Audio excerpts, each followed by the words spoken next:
ጻድቃን ሰማዕታት ሐዋርያት ነቢያት ደናግላን መነኮሳት ሁሉ ባሉበት ጽላተ ዘሙሴንና ብርሃነ መስቀሉን እንድረከብ መንፈስ ቅዱስ አዘዘ ፈቀደልኝ ተቀብያለሁ ማለት ነው። እልላትሉማ እዚህ ለሚል የለም ሰማችሁ ታዲያ? አዎ የርሚኝ ጽላተ ዘሙሴን እና ብርሃነ መስቀሉን ተቀብያለሁ አለች። አሁን ኦርቶዶክሳውያን መጣው ይሄን ሊያስረዱ ይገባል። ጠባቂውም እኮ አይቶት አያውቅም ተጠይቀዋል እኮ። አዎ ታቦቷን የሚጠብቅ ራሱ ማለት ነው። ታቦቷን አይቷት አያውቅም፣ ገልጦ አይቶ አያውቅም። ካርቶን ይሁን እንጨት ይሁን የሆነ መጽሐፍ ይሁን ምንም የሚያውቀው ነገር የለም። ያጥናል ይወጣል፣ ያጥናል ጧጧት እየገባ ያጥናል በማይጠንት ማለት ነው ያጠነ ይወጣል እንጂ ምን እንደሆነች እስከ ዛሬ ድረስ እንዳልከው ስድስቱ ፓትርያርኮች አይተዋት አያውቁም። ንግሥቲቱንም የአባቴን ፊት አይ ዘንድ እሄዳለሁ በእስራኤል አምላክ በእግዚአብሔርም ፍቃድ ወደ እርሱ እመለሳለሁ አላት። የስንት ዓመት ልጅ በሆነ ጊዜ መርጌታ የስንት ዓመት ልጅ በሆነ ጊዜ ላሉ ወገኖች እዚህ 22 እዚህ የስንት ዓመት ልጅ ይላል? 25 ዓመት ድርሳነ ጽዮን ላይ 25 ዓመት ክብረ ነገሥት ላይ 22 ዓመት የሚገርም this is orthodox ይላል ኤርሚያስ በየማከል ወይ ደግሞ አታምታታም ስልህ እላቸዋለሁ ማለት ነው።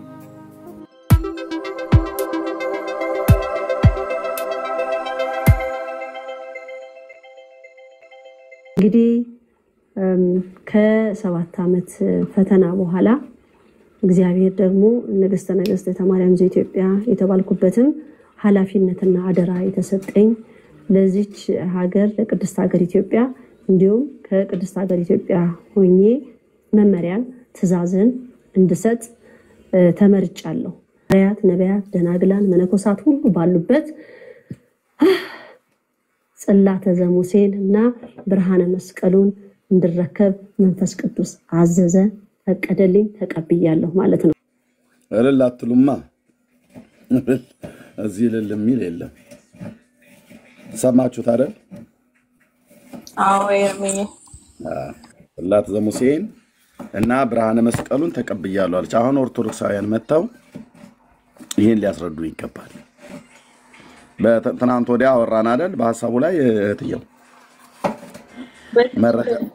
መረጃ ግን አቅርቡ ብሎ ያለን ሰው አልነበረም። የለም አዎ እኛ ግን አቅርቡ ብለው ባይሉንም ይሄው አቅርበናል። ያለ መረጃ አይደለም አወራው እና በዚህ ጉዳይ ላይ ታቦቱኛ ጋር ነው ብሎ የሚል ሰው ካለ ይምጣ። የወይዘሮ ስንዱ ስዕል አድህኖ ደግሞ መጥቷል። ይሄው ለዚህ ያለ አርገን አርእስቱን ሰርተናል። መላእክትን እግሮቿ በታች መላእክት የሚመስሉ ክንፍ ያላቸው ሁለት አሞራ የሚመስሉ ሰውም አሞራም የሚመስሉ ክንፍ በማበቀላቸው አሞራ እና ጸጉራቸው ደግሞ ከመከም የሆነ ኢትዮጵያዊ ልጆች የሚመስሉ ከታች ሁለት አሉ፣ ከላይ ደግሞ ግራና ቀኝ አሉ። ይሄ እዚህኛ ብንቀልድበትም ነገ የኢትዮጵያውያን ልጆች ዛሬ ሁሉ ጭምር በየቤታቸው ለጥፈውታል። ዛሬ ሁሉ በየፔጃቸው ለጥፈውታል። ይሄ ዝም ብሎ ለጌጥ አይደለም የተሰራው ወንድሞች እናቶች።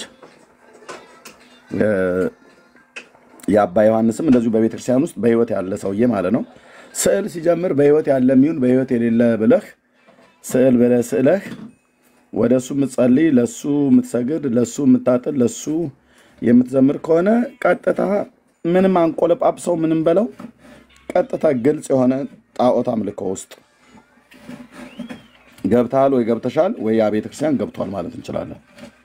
እና ይሄን ብለን ምንለው ሐሳቡ ላይ ማውራት የሚፈልግ ሰው ካለ መምጣት ይችላል። የታቦቱ ጉዳይ ካልሆነ ግን ሰው እስኪሰበሰብ ድረስ ታብና ኮፒሊንግ ሼር ይደረግ። እህትየው ቤቱን ምሪው ሁላችሁም እንኳን ደህና መጣችሁ። ምንም እንኳን ፈገግ ቢያረገን ለኛ ነው ፈገግ የሚያረገን። ቀልድ እንደሆነ ተረት እንደሆነ ምንም የማይጠቅም ራብሽ ነገር እንደሆነ እኛ በክርስቶስ ኢየሱስ የምናምን ወንድሞች እናቶች ይሄንን እንዲህ አይነቱን ልምምድ አይደለም የትኛውንም ልምምድ አንቀበልም። እንዳልኳችሁ ስዕልን አንቆለጳጵሰህ ቅዱሳት ስዕላ ድህኖ ምናምን ነገር ብለህ ብትል የጸጋ አክብሮት የአምልኮት እንሰግድላቸዋለን ብለህ ብትል ወደኛ ወደ ጴንጤው ጋር ብትመጣ ስዕላት ከማስተማሪያ ውጭ ለሌላ ለምንም የሚጠቅሙት ነገር የለም። እየቀዳደድን የስዕል ምንድነው የከሰል ማያያዣ ከማድረግ ውጪ ሌላ አንዳች ሊፈይዱ እንደማይችሉ ማለት ነው። ምክንያቱም እግዚአብሔር እንደዚህ አይነትን ስርዓት በአዲስ ኪዳንም ላይ ስላልሰጠ ማለት ነውና ካለ ግን መጥቶ ማውራት ይችላል። እህትየው ኮፒ ሊንክ ሼር አስደርጊ ምሳም ልብላ አለውን በዚህ ሐሳብም ላይ ማውራት የሚፈልግ ሰው ካለ መጥቶ ይንገረን። ቪዲዮ አሰምተናል አሳይተናል። በስዕላትም ዙሪያ ላይ ያለው ነገር እኛ የነ ማርያም ነው የገብርኤል ነው የሚካኤል ነው ብለው ሲያሞኙን የኖሩት አንሶ አሁን በህይወት ያሉ ሰዎች ሁሉ ጭምር እንደዚህ ያስላ ማለት ነው። ምንድነው ይሄ ስዕል? አሁን ብቻዋን የራሷ ፎቶ ቢሆን ቅድም እንዳየነው የራሷ ፎቶ ነው ይባላል። እነዚህ ካላጃቸውን ዘርግተው በግራና በቀኝ ደመና ላይ የቆሙ መስሉት ኤልያስና ሄኖክ ናቸው ተብሎ ይባላል። እንግዲህ ዛሬ ከሁለቱም ሳይድ ቆንጆ የሆነ ውይይት እንሰማለን ብለን እንገምታለን። ከተዋህዶችና ከኢትዮጵያ ኦርቶዶክስ ተዋህዶ ቤተክርስቲያን ኦርቶዶክስ አትበሉን ይላሉ የእህተ ማርያም ተከታዮች። ርዕት ተዋህዶ ነው የሚባሉት መሰለኝ። ርዕት ተዋህዶ። ሀሴትዬ ደህና ነሽ? እንደት ነሽ? አለሽ? ሰላም እያለሁ ሁላችሁም ሰላም። እሺ ብዛ እንዴት አደርሽ ነው የሚባለው ወይስ እንዴት ዋልሽ ነው አንቺ ጋር? እንዴት አደርሽ? እግዚአብሔር ይመስገን ደህና ነኝ። አሜን አሜን። እሺ እናት እሺ ኦኬ። ሰው መጥቷል እንቀበል። እሺ ሰው እየተቀበልን ወገኖች ፕሊዝ አትርሱ። እሺ 20,000 እናስገባው 20,000 እናስገባው። ይሄይስ አቤት እንኳን ደህና መጣ። እሺ ገኒ ከየት ቤተ እምነት ነው? ከኦርቶዶክስ ተዋህዶ ቤተክርስቲያን። እሺ እንኳን ደህና መጣ ወንድማችን። እንኳን ደህና ቆየ።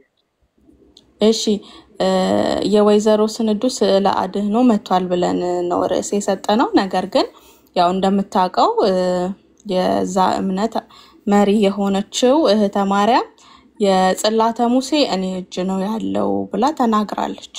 እኛ ደግሞ የምናውቀው ኦርቶዶክስ ተዋህዶ ቤተክርስቲያን በእናንተ እጅ በኦርቶዶክስ አማኞች እጅ እንዳለ ነው። አዎ ስለዚህ እንዴት አድርገን ሐሳቡን እናስታርቀው? ማጋን ያለው ልታሳዩን ይገባል ወይ እናንተ ጋር ነው ወይስ እዛ ነው ያለው? እንዴት ነው ነገሩ? ግራ እኮ አጋባችሁ። አይዞሽ ግራ አትጋቢ።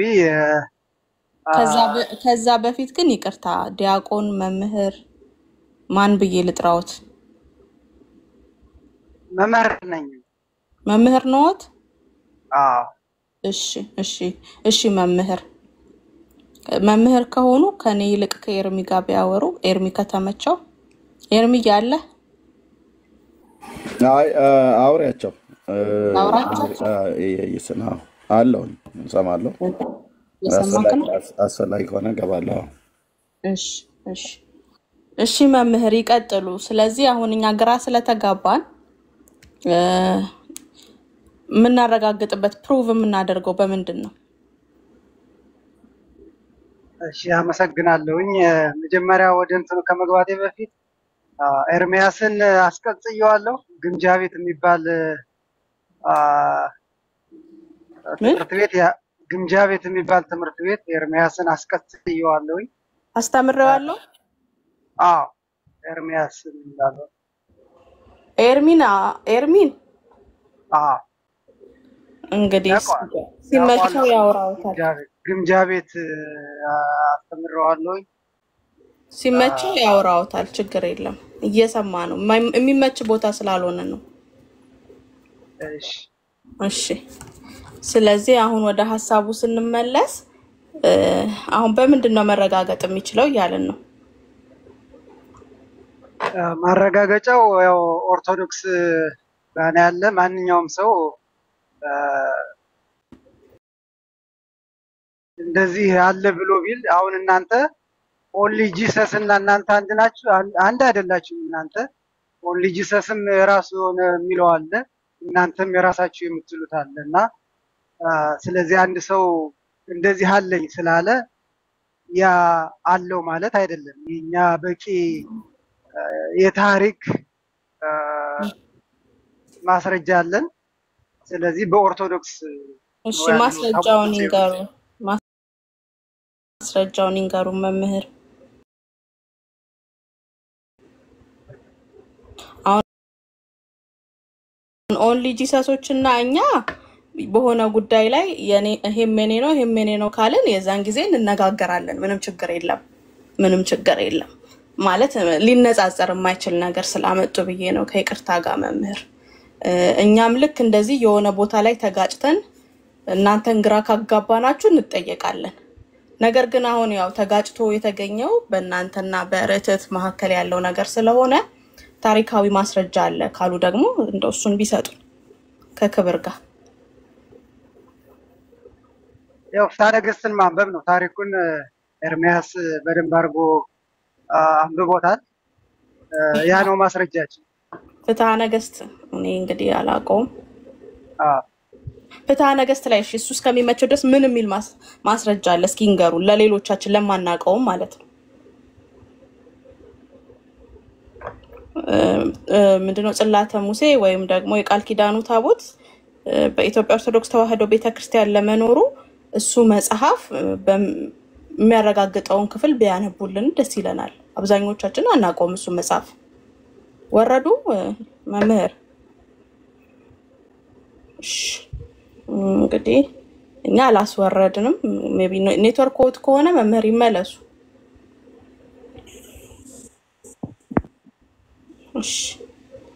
እሺ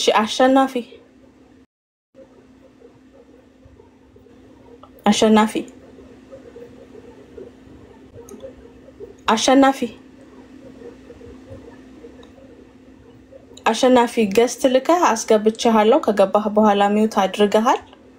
ሚውት አድርገህ ከአቤት በል። ምናልባት ሚውት ማንሳት አቅቶ ከሆነ አሸናፊ።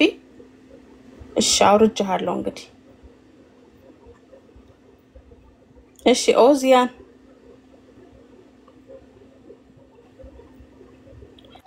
እሺ ሰላም ለእናንተ ይሁን። እንዴት ነህ ኦዚያን? እንኳን ደህና መጣህ። እንዴት አደርክ? እግዚአብሔር የተመሰገነ ነው። እንኳን ሰላም ቆያችሁኝ። እንኳን ደህና ቆየህን። እንግዲህ ሰምተኸዋል ይሄንን ስለ አድኖ ወይዘሮ ስንዱ እንዳሳሉ? እኔ አልሰማሁም፣ ግን ከየሷ ማሳል ከኛ ጋር ምንድነው የሚያጋጨው? አይ ስዕሉ ያው ከናንተ ጋር አይገናኝም። ነገር ግን ከናንተ ጋር የሚገናኘው ነገር ምንድነው? የጽላተ ሙሴ ወይም ደግሞ የቃል ኪዳኑ ታቦት ተቀብያለሁ እኔ ጋር ነው ያለው ያለች ነው። እና ግማደ መስቀሉና የቃል ኪዳኑ ታቦት እኔ ጋር ነው ተቀብያለሁ አለች። ስለዚህ እኛ ደግሞ በመሃል ቤት ቁልጭ ያልነው የቱ ጋር ነው ያለው? እውነት እናንተም እኛ ጋር ነው ያለው ትላላችሁ፣ እኛም ደግሞ እነሱም ደግሞ እኛ ጋር ነው። እኛ ግን ያው በታሪካዊ ቆይታ እስካሁን ኦርቶዶክስ ተዋሕዶ ቤተክርስቲያን አለ ወይ ብለን እናስብ ነበር። ፕሮባቢሊቲ ነበረን። አሁን ግን ሐሳባችንን ሁለት ያደረጋችሁብን ነው። አሁን ዞሮ እኛ የሚያጨቃጭቀን ነገር አይደለም። ይሄን ክርስቶስ አስቀድሞ ነግሮናል እኮ ሐሰተኛ ነቢያቶች እንደሚመጡ አስቀድሞ ነግሮናል። ክርስቶስ እንኳን ያደረጋችሁ አትመኑ ብሎ ነግሮናል አይደለ? ለካችን እግዚአብሔር እሷ ነብይ ናት እንዴ? የት እናውቃለን ታዲያ? እኛም እናውቀው እንግዲህ ሐሰተኛ ነቢያት የምትለው እኮ ነብይ ነኝ ካለች ነው። ነብይ ነኝ ያለችበት ማስረጃ ካለ አሳየን። ራሷን እኮ እንደዛ አድርጋ ነው አሁን እሷ እየተናገረች ያለችው። አሁን ዞሮ እሷ ከየት እንደመጣች እኮ ማትታወቅ ሰው ናት። አሁን አንቺ ወይ ቤተክርስቲያን አገልግላ ወይም በመልኩስና ሆነ በምን አገልግላ የሆነ ነገር ቢሆን ጥሩ። እሷ ግን ከየት እንደመጣች እኮ አትታወቅም። ራሷን ታላቅ አድርጋ ያላት ተከታይ ቀላል ነው። ኦዚያን ያላት ተከታይ ቀላል ነው። ቀላል እኮ አይደለም። እውነተኛው መንገድ እኮ የሚታወቅ እኮ ተከታይ በበዛች እኮ አይደለም። ታውቂያለሽ? እውነት ነው። ግን አሁን አንቺ የምታምኚው ይሰማኛል፣ ለኔ ይሰማኛል። ቆልና ያላት ተከታይ ቀላል ነው ወይ እንደ ዋዛ የሚታይ ነገር ነው ወይ ያልኩ ነው። አይ ተከታይ እኮ ብዙ ሊኖራት ይችላል። ግን ደግሞ እውነት የሚያደርገው ምን እንደሆነ ታውቂያለሽ? ተከታይ ስለበዛ አይደለም። እሱ እውነት ነው። በጠባብ ደጅ ግቡ ይላል አይደል ክርስቶስ። ወደ ሰፊው መንገድ የሚሄዱ ብዙዎች ናቸው ነው የሚለው። ወደዛ የሚሄዱ ብዙዎች ናቸው። ወደ ጠባብ የሚመጡ መንገዶች ግን ሰዎች ግን ጥቂቶች ናቸው ነው የሚለው። በማቴዎስ ወንጌል ምዕራፍ 5 ከቁጥር 7 13 14 በዋናው መንገድ የሚመጡ ጥቂቶች ናቸው ይላል አይደል? ትክክል። በጠባው መንገድ የሚገቡ ጥቂቶች ናቸው። ጥቂትነት ከሆኑ እንግዲህ የእሷ ተከታዮች በጣም ጥቂት ናቸው ከሌላው ቤተ እምነት። ምናልባት የእሷ ይሆን እንዴ ትክክለኛው? ከኦርቶዶክስ የእሷ ጥቂት ናቸው፣ በጣም ትንሽ ናቸው በብዛትም ከታየ። ስለዚህ እሷ ልትሆን ትችላለች። ትክክል። እንግዲህ ሰው ወደ መረጠው ይሄዳል። አሁን መጀመሪያ የኛ የራሳችን እሳትና ውሃ አስቀምጨላለሁ እጅን ወደ ፈለከው ስደድ ብሎ አምላካችን እግዚአብሔር አዞናል። ሰው ወደ መረጠው ይሄዳል። አሁን ዞሮ እኛና እናንተ አሁን እዚህ ጋር ልትገቡበት የቻላችሁት በምን ምክንያት ነው? እሺ አሁን አዳምጠኝ። እንግዲህ ስትል የነበረው አሁን የበሩን የእግዚአብሔር ቃል የተናገረው የበሩን አንተ ለተከታዮች ብዛት ስላደረከው ነው። በሩ ነው እንጂ ጠባብ የተከታዩ አሁን እኮ አንቺ ምን እንደሆነ ታውቂያለሽ። አንቺ መጀመሪያ እግዚአብሔር አምላካችን የቀደመችትን መንገድ ሐሳቤን ልጨርሰው እዚያ ሐሳቤን ልጨርስ። የአምላክን ቃል ጠቅሰክ በጠባቡ መንገድ ያልከው በሩ ነው እንጂ የጠበበው ስለተከታይ ብዛትና ማነስ አይደለም። ስለተከታይ ብዛትና ማነስ ደግሞ ከሆነ እሷ ናት ተከታዩ አነስተኛ ልልክ ፈልጌ ነው። ስለዚህ አሁን ታቦቱ እናንተ ጋር ተግባብተናል። ተባረክ። አሁን ታቦቱ እሷ ጋር ነው ወይስ እናንተ ጋር? እኔ ታቦቱ እዛ ሆነ ዞና አይመለከተኝም። እኔ አሁን እሷ ላይ ሆነ እኛ ላይ ሆነ ታቦቱ አይመለከተኝም። የሚያድነን ታቦቱ እሷ ላይ ያለ የለም ሳይሆን የሚያድነን በታቦቱ ወይም አምነን እንጂ ታቦቱ እኛ ላይ ያለ የለም በዚህን ያልከራከርም። እሷን ጠይቋት ካለ አለ ትበል በቃ። ከያዘችውም ተያዘው። ከየት አመጣው ነው እሷ ያዘችው? ሲጀመር እናንተ ራሱ አሁን እኮ ጥያቄ አይደለም። እሷ ከየት አመጣ ነው? ቪዲዮውን አላየህም? እኛ እኮ አይደለም እኮ እሷን ነው እኮ መጠየቅ ያለባችሁ እንጂ እኛን ኦርቶዶክሳውያን አይደለም ጠይቁ። እናንተን ነው እንጂ ምን ጠይቀው። ምክንያቱም ለዘመናት እኛ ጋር ናት እያላችሁ ስትሉ የነበራችሁት እናንተ ናችሁ። አሁን እሱ ለድነት አይጠቅመንም እኮ እዛ ቤት ታቦቱ አለ። ያው በቃ ኤርሚሊያስ አይት ነው። ለድነት አይጠቅመንም አይደለም። እኔ ማለት ነው አንድ የሜርሲ እሱ መኖር አለመኖሩን አይጠቅመኝም። እሺ ኤርሚን ስማው አባቴ ከእግዚአብሔር ተልኮ ጽላተ ሙሴን ደብቆ እንደነበረ ከእንግሊዞች ደብቆ እንደነበረ ሁሉ ተናግሬያለሁ ማለት ነው። አሁን ሜርሲ አሁን እሷ እንደዚህ ያዘችው እኔ አይደንቀኝም። እሷን መጠየቅ ነው። እሷ እውነተኛ አግኝተው ከሆነ ጠይቁ። አይደለም ይሄን ታቦቱ ጽላቱ ገና ኢየሱስን ወልጄዋለሁ የምትል እኮ ትመጣለች። ይሄን አታውቂም? ገና ኢየሱስ ክርስቶስ ልጄ ነው እኔ ወለድኩት ብላ ሐሳብ መሲንም ትመጣለች እኮ ያቺ ሴት። እሱ ቆይ ይሄ ደግሞ መጨረሻው ሰመን እንደሆነ መንቃት አለብን። እሺ እሱ ችግር የለም። ኢየሱስን ወልጃለሁ የምትል እንደምትመጣ እሺ ትነግረናለህ። ነገር ግን አሁን እሷን ነው መጠየቅ ያለባችሁ ካልክ እየጠበቅናቸው ነው። እነ ወለተ ሰንበት እስከሚመጡ በዛ እምነት ውስጥ የሚሄዱ እየጠበቅን ነው። ግን እኛ ኦርቶዶክስ እስከ ዛሬ እኔ ጋ ነው አለች እኮ። አሳዩ ካለ አሳዩ። በቃ እሷ ታሳያችሁ፣ እኛ እናሳይም። ታቦት ወጥቶ ለማንም ተገልጦ አይታይም እንዴ? በእግዚአብሔር ማደሪያ እስከሆነ ድረስ ታቦት አይደል እንዴ? በየደብሩ ታቦት ቢወጣ ተገልጦ ይታያል እንዴ? አይታይም። ከካህን ውጭ ተገልጦ አይታይም። ኧረ ተገለጠ። ታቦት ማለት ክቡር ነው።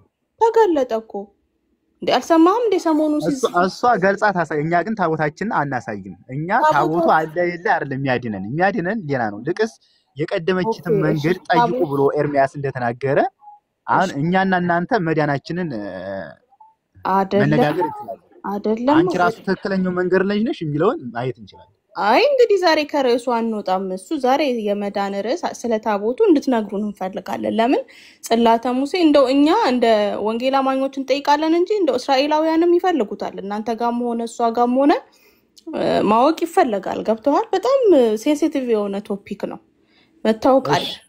ስለዚህ ታቦቱን አንቺ ታምኝበታለሽ? ታቦቱ ለምንድን ያነሳሽ? ታቦቱን ታምኝበታለሽ? ትቀበያለሽ እንዴ? እናንተ ታምኑበታላችሁ አይደል እንዴ? ትቀበሉታላችሁ? በማይመለከትሽ እኮ የራስ መግባት ኃጢአት ነው ማለት። አንቺ የምትፈልጊ ከሆነ የምታምኝበት ከሆነ የሚያሳስብሽ ከሆነ ስለ ታቦቱ የሚያሳስብሽ ከሆነ እኔ በቃ የታቦቱ አካል ላይ ይመለከተኛል። አዎ ለምንድን ነው እዛ የሄደው ያሳስበኛል ብለሽ አንቺ ያሳስበኛል ታምኝበታለሽ? ያሳስበኛል። ለምን ያሳስበኛል መሰለህ? ታምኝበታለሽ? አሁን ልንገርካ ለምን እንትን ትለኛለህ? ለምን ያለማቋረጥ ታወራለህ ኦዚያ? አዎ ያሳስበኛል። የሚያሳስበኝ ደግሞ ምንድነው እውነት ካለ ያው ትውልድ ሁሉ እንዲያየው ልክ የሉሲን ቅሪታ አካል በሚውዚየም እንደተቀመጠ እንግዲህ እስራኤልን ሲረዳ የነበረ ታቦት ተቀምጦ እንድናየው እንፈልጋለን። ባናምንበትም እንድናየው ያስፈልጋል። ለታሪክ ቅርስነት ያስፈልጋል። ለሀገራችንም የቱሪዝም ከፍተኛ ምንጭ ይሆናል። ስለዚህ ልታሳዩን ይገባል። እሺ ታቦት እኮ ግድ ታመንሽበት እኮ ታቦት እኮ በየሁሉም ደብር ታቦት አለ። አታውቂም? ይሄን በየሁሉም ደብር ታቦት አለ። ካመንሽበት ለሚያምን ሁሉ ይቻላል አይደለ? ስለዚህ ካመንሽበት ይቅርታ አንዴ ማንም ሰው ጳጳስ ነኝ ምናምን ቢል ምን እኔ አይመለከተኝም። ጳጳስነቱ የሚያከብረው ታቦቴን ሲያከብር ነው። ጳጳስ ከሆነ ታቦቱን ሳያከብር ስለ ታቦት ሳያውቅ ነው ጳጳስ ይሆነ? ይሄ ምንም እንዳልተማረ ነው። እኔ ተማረ ብዬ እሺ ተረጋጋ አባቴ። ታቦት አክብሩ የሚል እስቲ አንተ አሳየኝ። ይሄን አንተ እዚህ በየሰፈሩ እየጠረብክ ያስገባውን ታቦት ብለህ ታቦት አትጥራ። ይኸውልህ አንደኛ ይሄ አሁን ስሩ ላይ የምታየው ራሱ የሙሴ ታቦት ወይም ጽላተ ሙሴ ወይም ያኛውና ይሄ በየሰፈሩ በማርያም በገብርኤል ባርሴማ እየቀረስክ እየጠረብክ ያስገባው ታቦት አይደለም ሲጀመር። ያና ይሄ በምንም አይገናኝም። አሁን እኛ እያወራን ያለው ይሄ በገብርኤልና ባርሴማ ተጠርቦ የገባው ሳይሆን የሙሴ ጽላት ለእስራኤል የተሰጠ ያ እኔ ጋር ነው እያለች ነው ሴትዮዋ። እኔ ጋር አለ። እናንተ ደግሞ ለዘመናት ስትዋሹ ኖራችኋል። አቡነ ጳውሎስ ያላዩት፣ አቡነ ማትያስ ያላዩት፣ ጳጳሳት የማያዩት፣ ዘበኛው እንኳን ራሱ ጠባቂ የተባለው እንኳን በርቀቱ ነው አላቀውም የሚል በሊቃውንቱ በካህናቱ መካከል በደናግል በመነኮሳት መካከል ባሉበት ተረክቤዋለሁ እያለች ነው። ካህናት አለዋት፣ መነኮሳት አሉ፣ ደናግል አሉ። በእነዚህ መካከል ተረክቤያለሁኝ። እግዚአብሔር ሰጠኝ ወይም ደግሞ ድንግል ማርያም ሰጠችኝ በመንፈስ ቅዱስ ፈቃድ እያለች ነው። እናንተ ደግሞ ለዘመናት ስትዋሹ ኖራችኋል። እዛ አክሱም ጽዮን አለ ብላችሁ ወይም እዛ ማለት እቺ ሴትዮ ደግሞ አለ እያለኝ ነው። የትኛውን እንመን ነው አሁን እያልን ያለ ነው? የትኛውን እንመን? እናንተን እንመን ወይስ እሷን እንመን? በነገራችን ላይ የሚያሳዝነው ህዝቡ ነው። ህዝቡ ለዘመናት ሲዋሹበት የኖረው ህዝብ ነው የሚያሳዝነው። አቡነ ተክለ ሃይማኖት እግዚአብሔር ጳጳስ አረገኝ ብለው ጳጳስ ነኝ ብለው ጳጳስ ባልተሾመበት ዘመን ጳጳስ ነኝ ሲሉ ሲዋሹ መስቀል ከሰማይ ወረደልኝ ብለው ዛሬም ከሰማይ የወረደ መስቀል እየተባለ ሲዋሽ ይኖራል። አሁን ቅድም የርሜ መጀመሪያ አንስቶታል እና አባ ዮሐንስ ነፍሴን አደራ በሰማይ እየተባሉ ሳይሞቱ ስዕል ተስሎላቸው ሲሰገድ የተሰገደ ይኸው ግን ዘርፈዋቸው አሜሪካ ገቡ። ይቺ ሴትዮ እንደዚህ ነው ህዝብ የሚያታለው። እናንተም አታላዮች ናችሁ፣ ይችም አታላይ ናችሁ። ከሆነ ትክክለኛ ከሆናችሁ እስቲ አሳዩን። እኛ እያልናለው አሳዩን ነው። አሁን ይሄ በየሰፈሩ ያለው ባርሴማ ገብርኤል እኔ ነው እኮ አንዱ ጠራቢ ነኝ። አንተ ምን ታውቃለህ? እኔ እኮ ቀርጨው እኔው እኮ እየቀረስኩ ነው እያለሰለስኩኝ እኔው ደግሞ ታቦት ብዬ ባርኬ የማስገባው አውቀዋለሁ። ታቦትም እንደሆነ አሁን በቲክቶክ ጠረጴዛ በትሉትም እኛ ምን እንደሚያክል ይዘቱንም ምኑንም ከፈለከ የጠረጴ ያስቀመጥኩት ያልተረከቡኝ አንድ አምስት አለ አሳያለሁ አውጥቼ እያንዳንዱ ማለት ነው። ምንም ይሄ ነው ማለት አትችልም። እያልን ያለነው በርሱ እናውራ። እናንተ ጋር ያለ ከሆነ በመረጃ አስረዳን። እሷ ካሆነች ደግሞ የሷም ሰዎች አሉ አስረዱን፣ ልንረዳ እንፈልጋለን። እንዳላችሁ እህቴ መርሲ ባናምንበትም ራሱ ቅርስ ሆኖ ሊጎበኝ ይገባል። መጀመሪያ በታቦቱ ሳታዩን እዛለ ንግር ማለት ያ አይመለከትም። እሷ አለ ካለች ተከተላት። እሷን መናታ እሷ እኔ ላይ ያለ ብትል ምን ትላት ነው? በሷ ታምን ነው። እኛ እዛ ታቦቱ እኛ ላይ ያለ የለም አይደለም። የድነታችን ምክንያት ታቦቱ እዚህ ያለ ዛለ አይደለም። መጀመሪያ ክርስቶስን ልትቀበሉ ያስፈልጋል። ክርስቶስን ትእዛዝ ልትፈጽም ያስፈልጋል። ነገር ግን ታቦቱ ከሙሴ ታቦት በሱም በመቀበል እንኳን በራሱ ርስ እናወራበታል። አሁን እያወራን ያለነው በጽላቱ ጉዳይ ነው። በጽላቱ ጉዳይ በዛ አስረዳ። በጽላቱ ስለናገር ያሁኑ ጣውላ ነው ብለሃል። የበፊቱ የሙሴ ደግሞ ምን እንደሆነ እንግዲህ ይታወቃል። የተሰራው ከምን እንደሆነ የሙሴም ይታወቃል። አሁን የሚሰራው ታቦት ከምን እንደሆነ ይታወቃል። ነገር ግን ከሙሴ ታቦት ይልቅ የአዲስ ኪዳን ታቦት ይበልጣል። ለምን ካልከኝ የብሉይ ኪዳን ታቦት የሚሰዋበት የሚረጭበት የእንስሳ ደም ነው። በአዲስ ኪዳን ደግሞ የክርስቶስ ደም ነው። የክርስቶስ ስጋና ደም ነው የሚፈተትበት።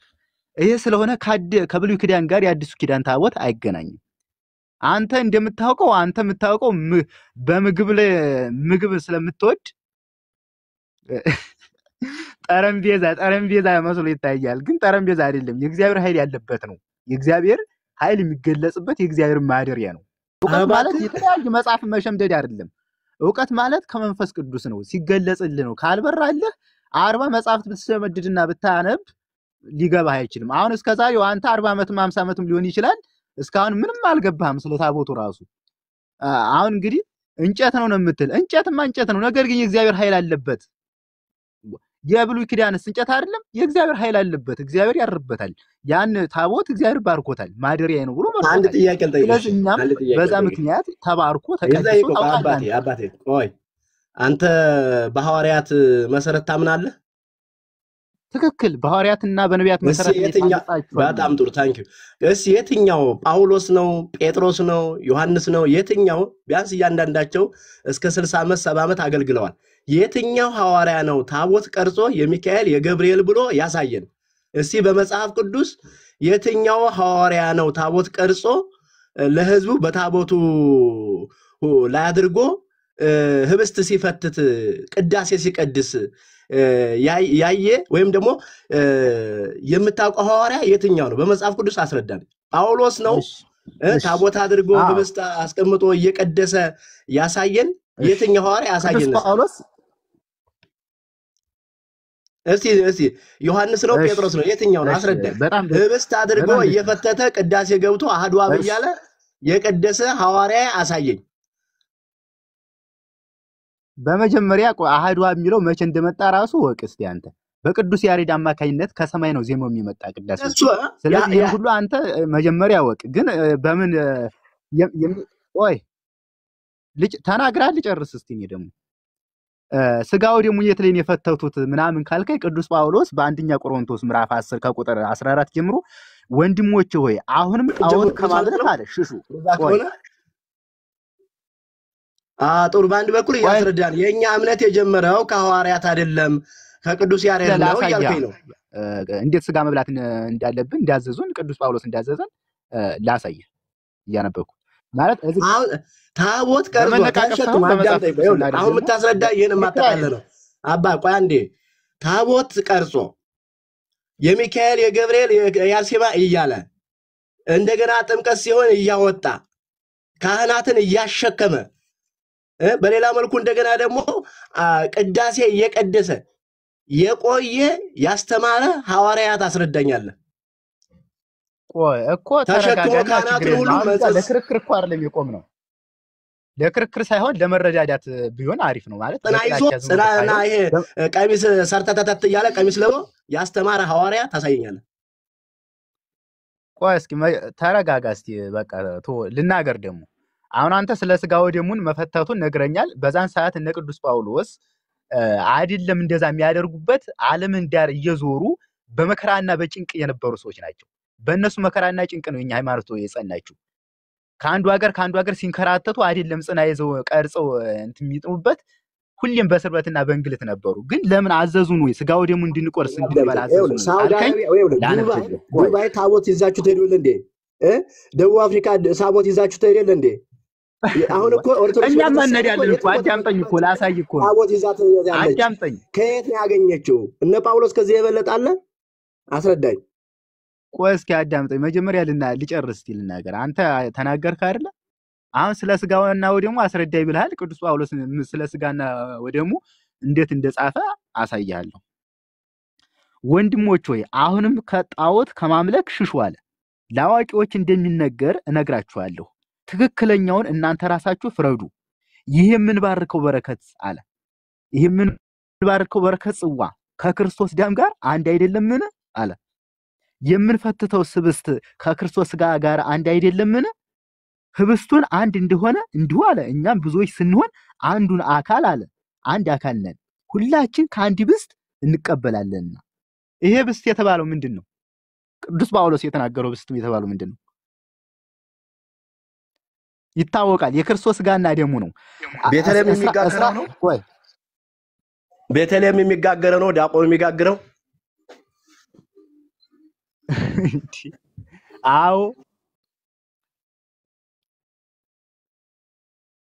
አዎ አይደለ ክርስቶስ ምንድነው አንስቶ የሰጣቸው ቂጣና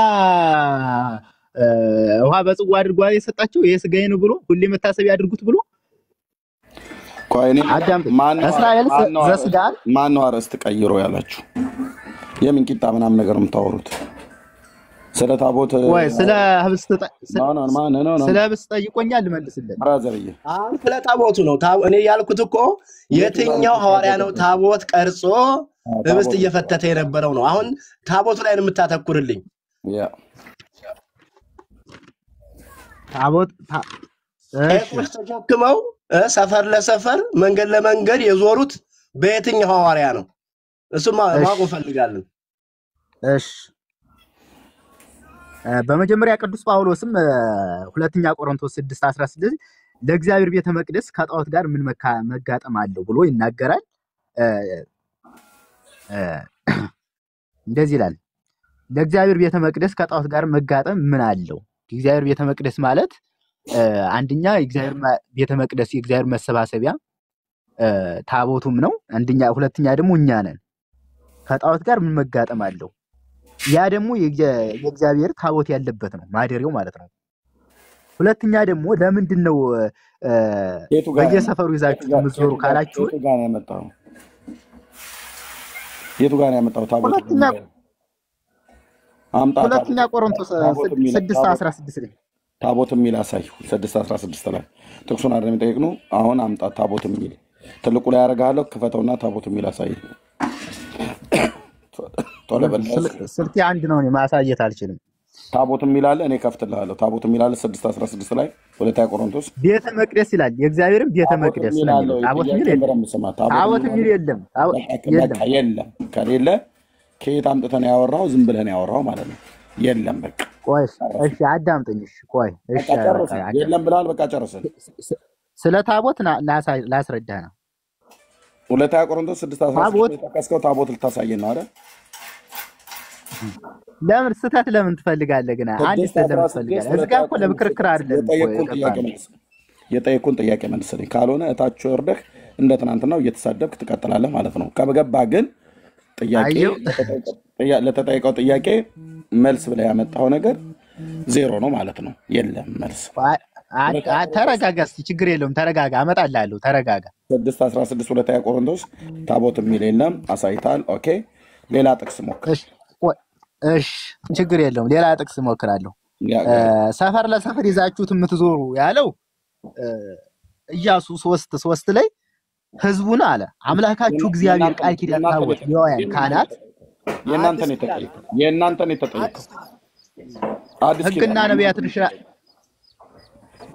የብሉይ ኪዳን እኮ የአዲስ ኪዳን ህግ ነው አታውቅም የእናንተን የተጠየቀው እየሰማኝ ነው ኦዚያን የኢያሱ ይዞት የሄደው ብሉይ ኪዳን አትቀበለው የሙሴ ምንድነው የሙሴ ከምንድን ነው የተሰራው አይመለከተም ብራዘር አይመለከተም እሱ አይመለከተም የተባለው በቃ እሱን ካል ስለዚህ የኢያሱ የሙሴ ቆሮንቶስ አልቆሮንቶስ ላይ እርቅ የለም ታቦት የሚል የለም የኢያሱን ሄደ ደግሞ መጽሐፈ ኢያሱ ላይ ብትቀር እሱንማ ታቦት እኛም እናምነዋለን ታቦቱ የለም እንጂ ታቦቱ እንደነበረ እኮ እናምናለን በብሉይ ኪዳን ግን ያ ታቦት አሁን የለም አለ ብላችሁ የምትሉት እናንተ ጋር የለም እናንተ ሙሻታ አምናችሁ ሰንዱም እሺ በቃ ሳልጨርስ እሺ አትበል ሚዩት አድርግ ብራዘር እያወራው እሺ አትበለኝ እሺ ብራዘር የተጠየቀውን ጥያቄ ድጋሚ እመልሰዋለሁ ማለት ነው ስላቋረጥከኝ ኢንተራፕት ስላረከኝ ቆሞስ የጠየቁት የናንተ ደብተራዎች በሱቲ ተቀለለው እያወጡ የወሩና ያመቱ ነው እያሉ በህዝቡ ላይ በእናንተ ላይ የሚቀልዱበትን እሱኛውን የትኛው ሐዋርያ ነው እንደዚህ ያደረገው አምጣ አሳይ ነው ብሎ ያለ አሳይ አምጣ ነው ያለው ከመጽሐፍ ቅዱስ መረጃ አምጡ ሲል አንድ ሁለት ቆሮንቶስ 6:16 አልክ እሺ አነበብ ኦኬ እታች ወረድ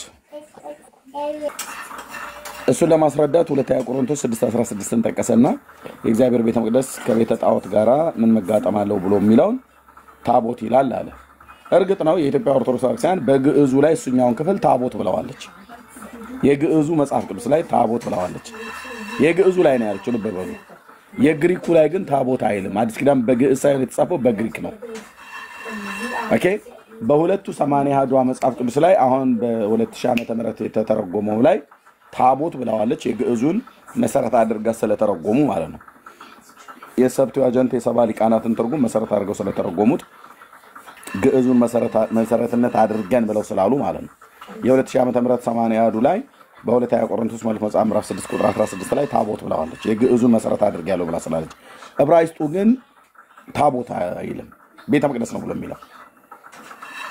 ስለዚህ ኦርቶዶክስ የራሷን ስተት ለማጽደቅ የሐዋርያቱን ቃል ሰርዛ እነሱ ያላሉትን በእናት ቋንቋ በግሪኩ ላይ የሌለውን ሁሉ ጨምራ ትጽፋለች ማለት ነው። ማንም ጠያቂ የለም። አሁን የተጠየቀው ቆሞስ የጠየቁት ቄስ ተሸክሞ ከቦታ ቦታ የሚንቀሳቀሰው እነሱን አምጣን የተባለው ሁለተኛ ቆሮንቶስ ጠቀሰ ታቦት ይላል አይልም አለ። አስባልኩት ወጥሬ ሲይዘው አይልም አለ። ካላለ በቃ ሐዋርያቱ ካላሉ ዝም በል ነው። ሁለተኛ እድል ሞክር ብዬ ስለው ሰፈር ለሰፈር ይዞ የሚዞሩ ኢያሱ አለ። አይ ኢያሱማ የኦርቶዶክስ ቄሶች ይዘውት የሚወጡት ታቦት ብለው ያሉትን አይደለም ይዞ የወጣው። ኢያሱ ይዞት የሄደውማ ትክክለኛ ኦሪጂናል የሆነው ታቦት ነው። በአራት ሌዋውያን ካህናት የሚሸከሙት እንደዚህ በፒክቸሩ ላይ እንደምታዩት ማለት ነው። እንደዚህ በፒክቸሩ ላይ እንደምታዩት አራት ሌዋውያን ካህናት የሚሸከሙት ይሄ እንደውም በዚህ አይነት አያያዝ የሚያዘው ከግራር እንጨት የተሰራ በውስጥና በውጭ በወርቅ የተለበጠ የእግዚአብሔር ክብር በላው ላይ የነበረበት የአገልግሎት ስርዓት ነበር። ይሄ የአገልግሎት ስርዓት እግዚአብሔር አልፈልገውም ብሎ ከምድር አስወግዶታል። የለም ካህን የለም፣ የአሮን ክህነት አሁን የለም፣ ቤተ መቅደስ የለም፣ ሊቀ ካህን የለም፣ ታቦት የለም፣ ጽላት የለም፣ ምን የለም፣ የእንስሶች ደም ማቅረብ የእህል ቁርባን መስዋዕት የለም። እግዚአብሔር በቃ አልፈልግም ብሎ ለዘላለም አስወግዶታል።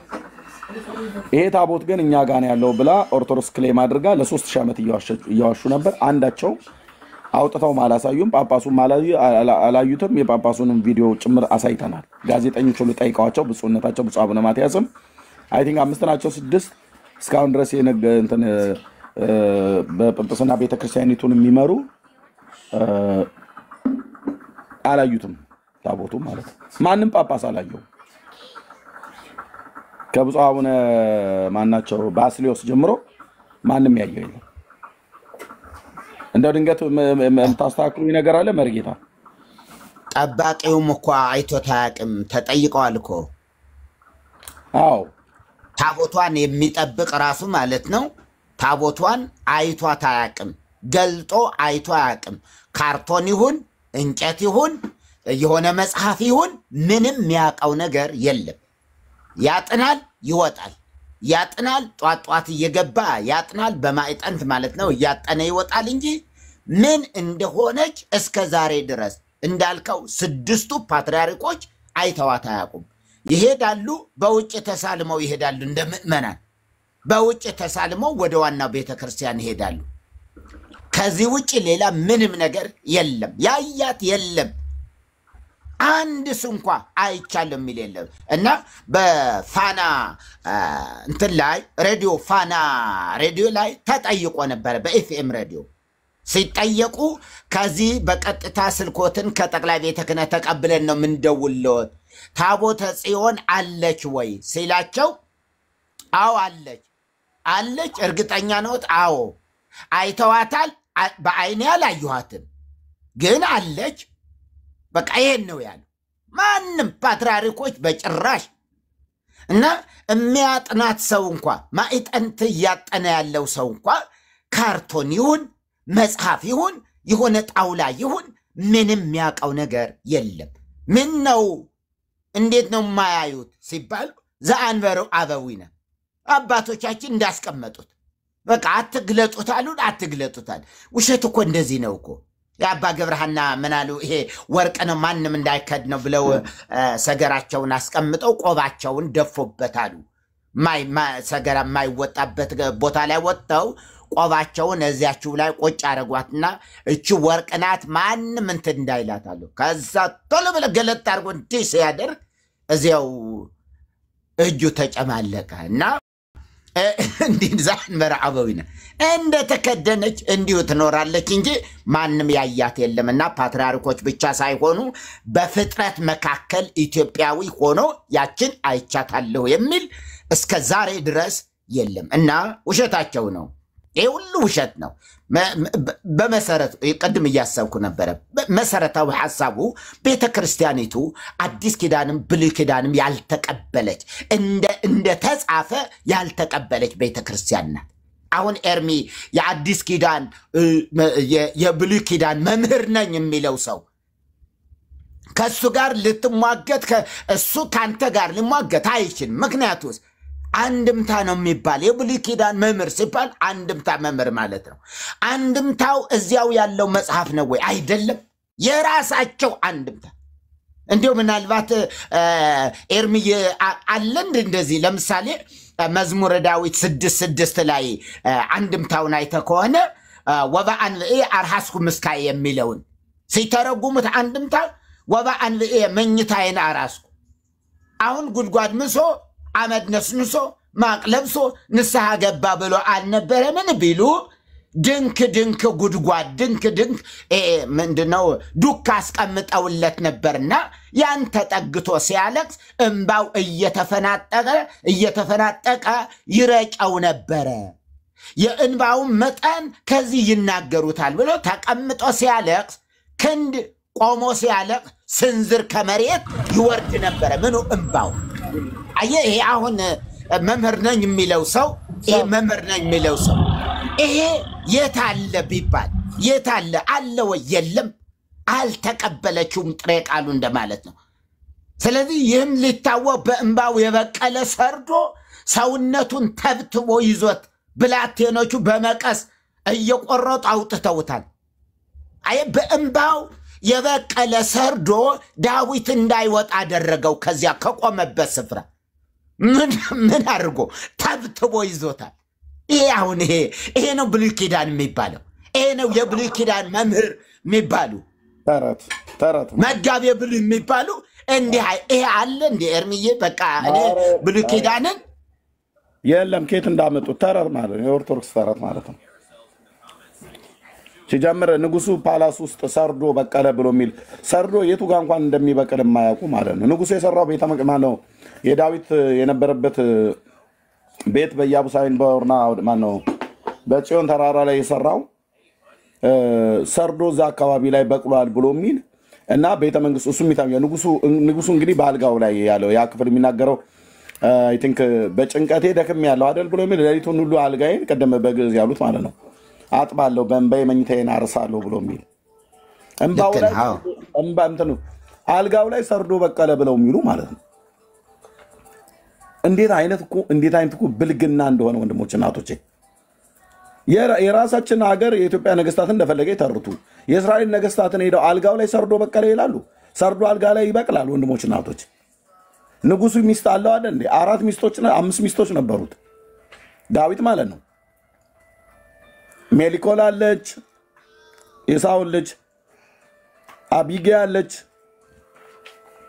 ማን አቢጊያ አልኩኝ የናባል ሚስት ማን የናባል ሚስት አቢጊያ የናባል ሚስት አቢጊያ አለች እስራኤላይቷ አኪናሆም አለች አጊት አለች ቤርሸባ አለች እኔ እኮ አንድ መጋቢ ብሉይ ነኝ ብሎ የሚል ሰው መጥቶ እዚሁ አደባባይ ላይ እኔና እሱ ተነጋግረን ብሉይ ኪዳን ላይ እነሱ ይሄን በአንድምታ ተረቱ አይደለ እንደ ሰርዶ ከእጁ ላይ ስበጣጥ ስለታሳየዋለሁ ውሸት ወንድሞቼ እናቶቼ ይሄው የአንድምታ ትርጓሜው ማለት እጄ ላይ መጽሐፍታቸው የቅዱሳት መጽሐፍትን አፈታት ተከትሎ ያልተተረጎመ ማንም እንደፈለገ ደከ እነዚህ ፈሪሳውያኑ እንደሚያደርጉት ማለት ነው መርጌታ ፈሪሳውያኑ ሰዱቃውያኑ እንደሚያደርጉት ያው ያቃሉ ቆሞስም ሲስላሉ ማለት ነው እነሱ እንዴት ነበር የሚተረጉሙት ጌታችን ኢየሱስ ክርስቶስ የተናገረው መንግስተ ሰማያትን በሰዎች ላይ ስለምዘጉ ወዮላችሁ አላቸው።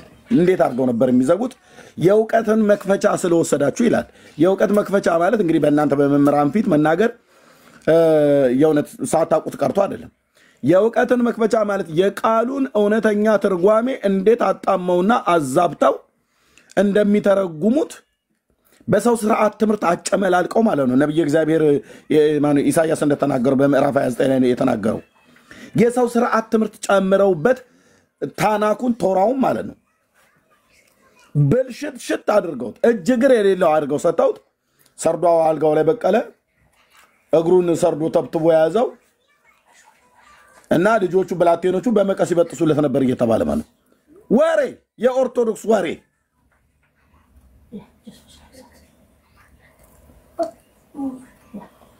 ቤተ መንግስቱ ሰራተኛ የለውም እንዴ ዳዊት? ትልቅ እኮ ኪንግ ነበር፣ ንጉስ ነበር።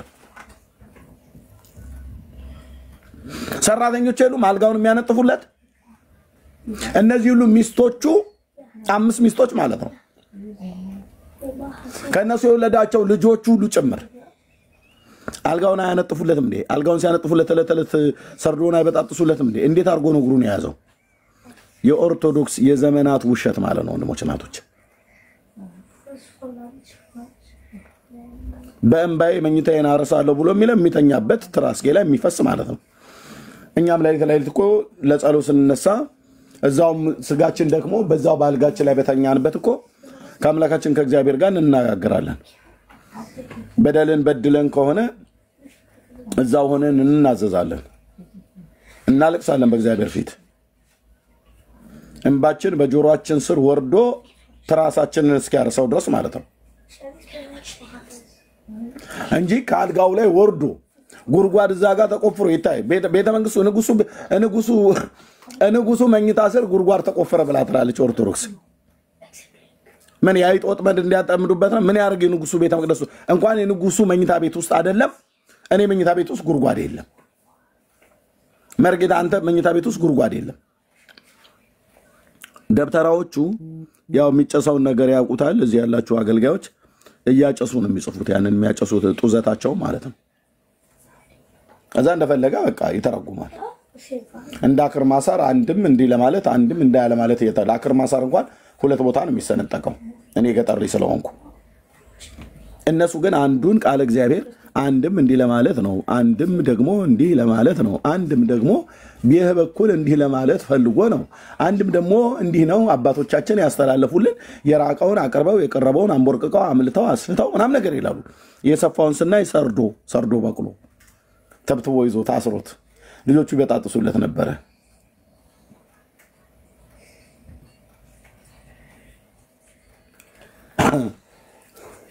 ምን ነው ራሱ ዳዊት ጎልያድን በገደለበት ሰይፍ ለምን አይበጣጥሰውም? ሰርዶ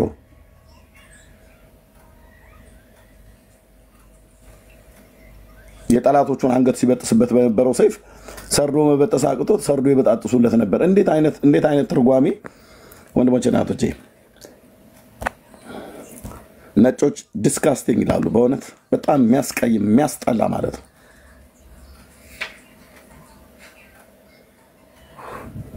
ይሄ የቅዱሳት መጽሐፍ ጤነኛ ትርጓሜ ለማጣመም ሆን ብሎ የተደረገ ሴራ እንጂ ሌላ አይደለም። ታቦቱም ወደ ኢትዮጵያ መጥቷል ብለው የሚሉት የ3000 ዓመት የኢትዮጵያ ኦርቶዶክስ ተዋሕዶ ቤተክርስቲያን የዘመናት የሻገተ የበሰበሰ ውሸት ነው። ውሸት አይደለም ብሎ የሚል ሰው ካለ 10 ዓመት ሙሉ ኢንቫይት አድርጋቸዋለሁ። ሁሉም መምህራን ሰምተዋል። ሁሉም አንዳቸው መጥተው አንነጋገርም ነው ያሉት። ለምን? ያው ዶሮ ሲያመነው ሆድ ሲያውቅ ዶሮ ማታ እንደሚባለው ማለት ነው። ታሪኩ አይደለም መጽሐፍ ቅዱስ አንስቼ አይደለም ያለ መጽሐፍ ቅዱስ ራሱ መጽሐፉን ስለዚህ መምጣት ስለ ታቦቱ መምጣት የሚናገረውን ታሪክ ተወለደ የተባለው ልጅ መሪጌታ ቆሞስ ተወለደ የሚባለው ልጅ በክብረ ነገሥት ላይ የ22 ዓመት ነው ይላል። ወደ ንጉሱ ወደ ሰሎሞን ከመሄዱ በፊት ድርሳነ ጽዮን ላይ የ25 ዓመት ነው ይላል። ሁለቱም እጄ ላይ አለ። ድርሳነ ጽዮንን ሰሞኑ ያነበብኩ ሁለቱም እጄ ላይ አለ። መሪ የድርሳነ ጽዮንን ሳየው ወይኔ ህዝቤ አልኩኝ። እስካሁን የምናውቀው ጉባኤ ትምህርት ቤት ሁሉ ሲተረክ የነበረ 22 ዓመት ነው አይደል እየተባለ የሚባለው? አዎ አዎ። ይሄው 25 ዓመት ድርሳነ ጽዮን ላይ መርጌታ በኢየሱስ ላሳይ መሪ እናች ቤተክርስቲያን ቅድስት ኩላዊት ንጽሕት አባቶቻችን ያስተላልፉብን ስተት የሌለባት ሊቃውንቱ ያሉባት አዛውንቱ ያሉባት እዛ ወጥቶ በዚህ ገብቶ እንዲህ ሆኖ መቼስ እንዲህ መሰላችሁ የስንዱ መቤት ባህረ ጥበባት ምናምን ነገር ይላል። አቤት የት ነው ያመጣው ተባለ። ድርሳነ ጽዮን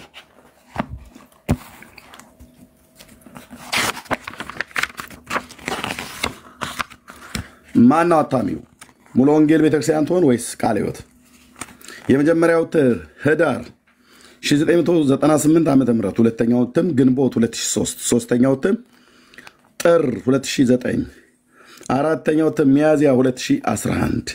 አሳታሚ በኢትዮጵያ የሙሉ ወንጌል እንደዚህ አይነበብም፣ እንዲህ አይነበብም። አሳታሚ ማን ነው? የጣና ቅዱስ ቂርቆስ አባቶችና የእናቶች አንድነት ገዳም። ያው ብዙ ጊዜ ገድላት ድርሳናቱ ስለምናወጣባቸው ሙሉ ወንጌል ያሳተሙት ብሎ ስለሚሉ ማለት ቃለ ሕይወት ነች እንዴ ጴንጤዎች ራሳችሁ እጃችሁን አስገብታችሁ አሳተማችሁ ይላሉ። የለም እንዲህ ብሎ ማጭበርበር የለም። ያው መጽሐፉ ያለ አሳታሚው ፍቃድ ማሳተም በሕግ የተከለከለ ነው።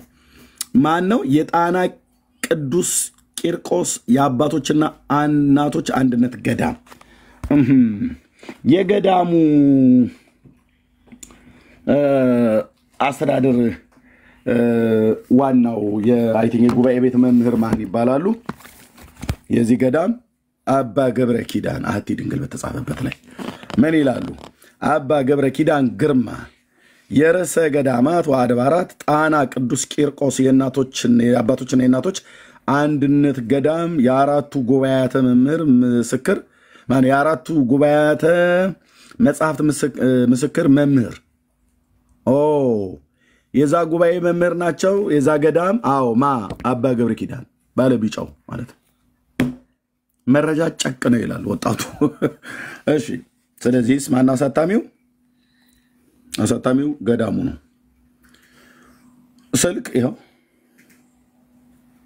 ባህር ዳር ኢትዮጵያ።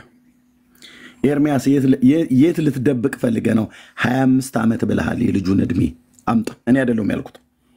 ድርሳነ ጽዮን ገጽ 56 የማክሰኞ ድርሳነ ጽዮን ላይ ቁጥር 5 ጀምሮ ቢያንስ ላንብበው። በዚያም የነበሩት ይላል ለእመቤታችን እጅ መንሻ አገቡላት፣ እጅ ነሱ፣ ተገዙላትም። ደህና በመመለሷ አውራጃው ሁሉ ተደሰቱ። ለከበርቴዎቹ ያማሩ ልብሶችን አለበሰቻቸው። ነጭ ሐርና ዕንቁ ወርቅንም ብርም የሰጠቻቸው አለ። የሚያስፈልገውን ሁሉ ገንዘቧንም ሰጠች፣ መንግስቷንም አቀናች። ንግስት ሳባ ማለት ነው። ወደ ሰለሞን ሄዳ ያው አርግዛ ወደ ኢትዮጵያ በመጣች ሰዓት ነው ብሎ የሚል እንዴት እኮ አይነት እንትን የሚያጥወለውል እኮ ተረት ወንድሞቼ እናቶች። መቼም ያው አንዴ ጌታ ጸጋ ስላበዛልኝ አልኩ እኮመኩመዋለሁ አልኩ በቃ መጽሐፉ እና ከተዛዟም የወጣ የለም ጥበብንም ወልዳለችና እግዚአብሔር መንግስትን አጸናላት። ልጇም መልከ መልካም ደህና ነውር የሌለበት የአንገቱ አቀማመጥና የአካሉ ሁሉ አባቱን ንጉሥ ሰለሞንን ይመስላል። የተወለደው ማለት ነው በይነልህም አይኖቹና ጉንጮቹ አካሄዱም ሁሉ ሰለሞንን ይመስል ነበር። ለእርሱም 25 ዓመት በሆነው ጊዜ ሰልፍንና የፈረስ ግልቢያንም ተማረ። የአራዊትም አደንንም ለጉልምስናም የሚያስፈልገውን ሁሉ አጠና።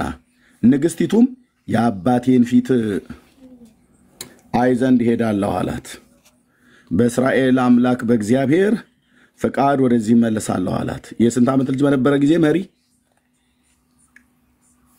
ይገርም ነው እኮ የ25 ዓመት 22 ዓመት ነው እኮ ትምህርቱ እንትን የሚሰጠን።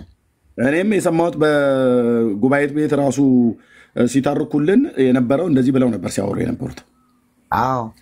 ክብረ ነገሥት ላይ 22 ክብረ ነገሥት ላይ 22 ይላል ይመስለኛል። እዚህኛው ላይ ማለት ነው። እዚህኛው ላይ 22 ክብረ ነገሥት ላይ እዚህ ስንት 25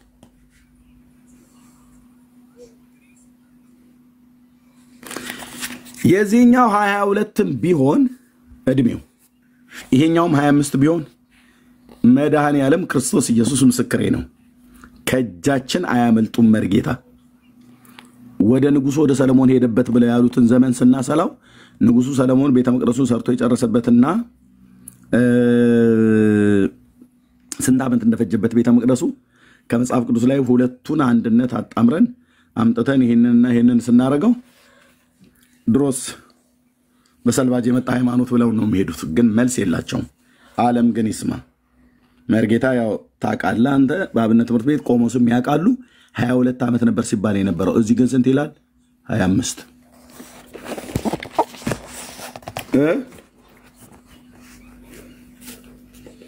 እቺ ቅድስት ኩላዊት ንጽሕት ቤተ ክርስቲያን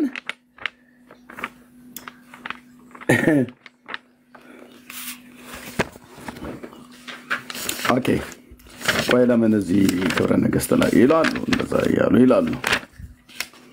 ኦኬ ከዛ ውሾ የተፋጁ ሄዱ ወደ ኢትዮጵያ ገባ። ኦኬ ንጉሱ ገብቶ ይፍቷ ተሳለማት ሰገደላት።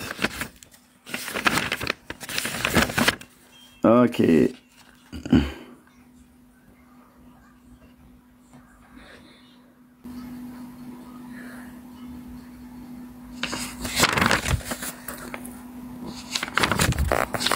ይሄኛውን እስካወጣው ድረስ እናንተ ተናገሩ። እዚህ ድርሳነ ጽዮን ላይ 25 አሳይቻለሁ። የ22ቱንም እዚህኛው ላይ ክብረ ነገሥት ላይ ያያውት መስሎኛል። እሱን አመጣለሁ። እስከዛ ተናገሩ ወገኖች ታሪካቸው እንዴት እርስ በርስ እንደሚጣራ። አሁን እኛ ዋና የፈለግነው እህተ ማርያምም እኛ ጋር አለ ትላለች፣ ኦርቶዶክስም እኔ ጋር አለ በለ ትላለች። ሁለቱም ግን አያሳዩም።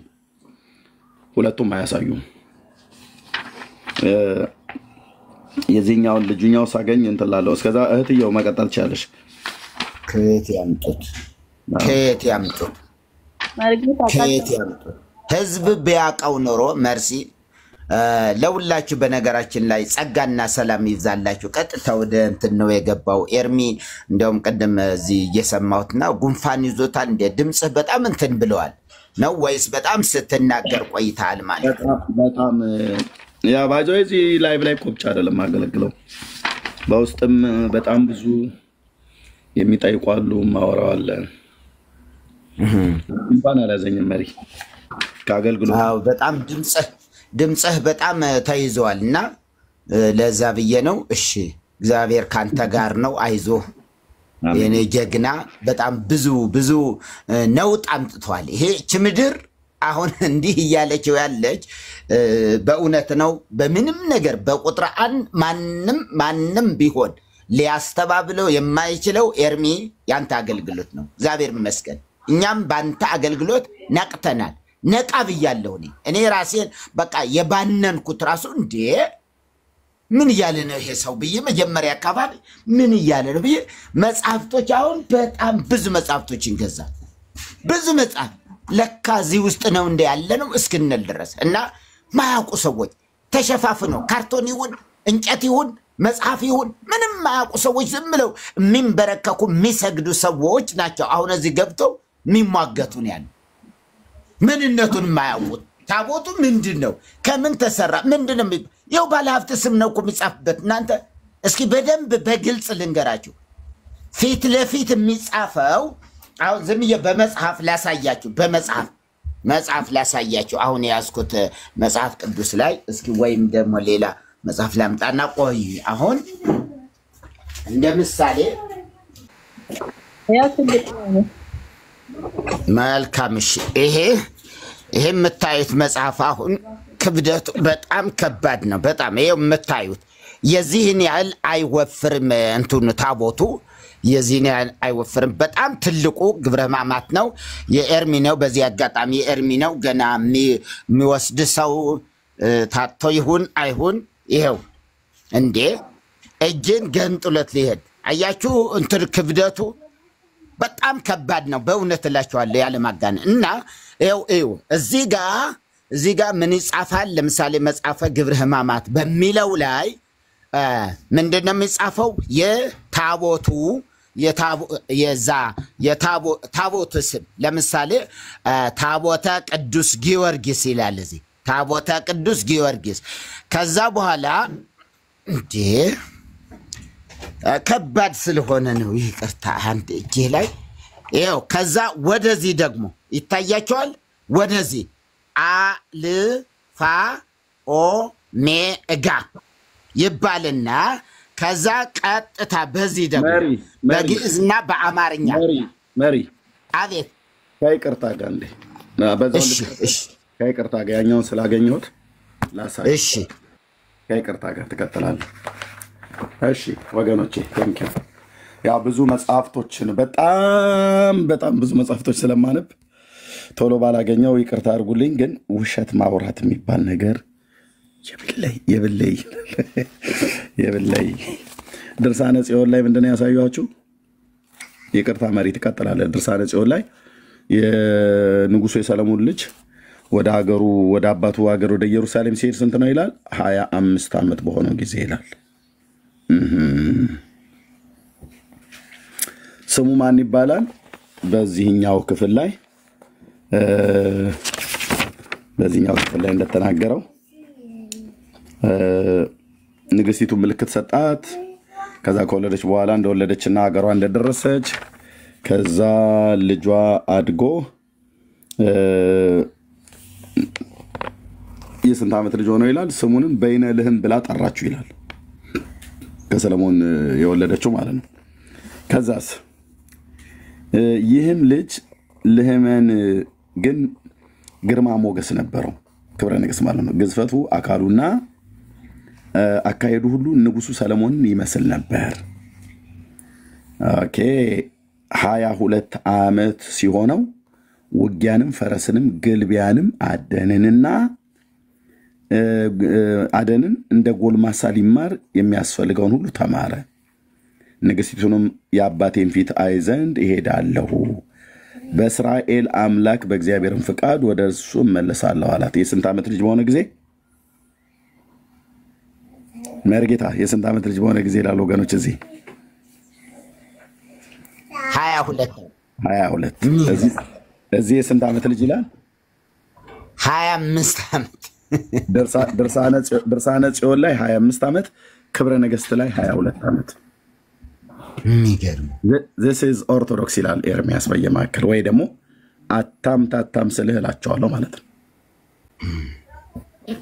እንዲህ አይነት የታሪክ መዛባት ያለበት መጽሐፍ ይዘው ውሸት ይዋሻሉ። ውሸት ይሄንን ግለሰብ አይደለም ያሳተመው፣ ገዳሙ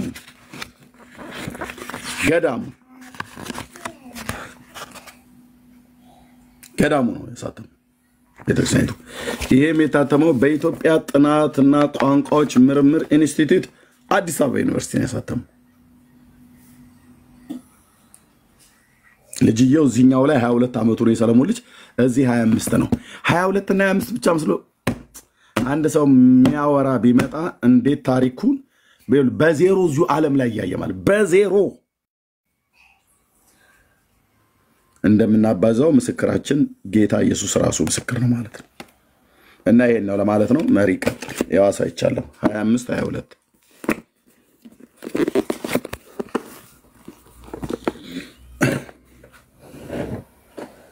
25 እሺ ቀጥል። እሺ ይሄ ፈረስ ግልቢያ ንዑ አራዊት የአራዊት ጮሆት ምናምን ነገር ሰይፍ ቀስት ምናምን ግን እንዲሁ የተለመደ ማለት ነው እኮ። አቡነ ተክለ ሃይማኖት እኮ እንደሱ ናቸው። ገድለ ተክለ ሃይማኖት ላይ እንደዛ ይላል። አዎ ፈረስ ግልቢያን አስተማሯቸው፣ ቀስት መወርወርን እንዲህ እያለ ነው የሚሄደው። በቃ ጦረኝነት።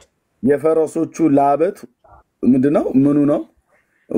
ወዛቸው ከመወዙ የተነሳ ምናምን ነገር እያለው ይላል። ትክክል። እና ዝም ብለህ አዝማች የሌለበትን ቦታ ሁሉ እየሰጠች አሁን እስኪ ቀለል ያለ ይሄን መጽሐፍ ላሳያችሁ። በዚህ መሰረት በደንብ ለትምህርት እንዲሆናችሁ ለሁላችሁም እንድታውቁት ጭምር ትክክለኛ የታቦቱ እንትን እንዴት እንደሚጻፈው ማለት ነው። ልክ እዚህ ጋር ነገርኳችሁ። ይሄ ቁመቱ ነው። ይሄ መጽሐፈ ድጓ ነው። ይሄ ቀለል ይላል። ያው በአንድ እጅም እንደዚህ ይዘዋለሁ። ግብረ ሕማማቱ ግን አይቻልም። በአንድ እጅ እንደዚህ ሚያዝ አይደለም። እና ስፋታቸው እኩል ነው። እንደምታዩት በጣም ትልቅ ነው። ስፋቱ ትልቅ ነው። 40 አካባቢ ይመስለኛል። 40 በ30 አካባቢ ነው። ያኛውም እንደዚህ። ስለዚህ በዚህ የታቦት ስም ለምሳሌ ታቦተ ጊዮርጊስ፣ ታቦተ ቅዱስ ጊዮርጊስ ይልና እዚህ ታች የት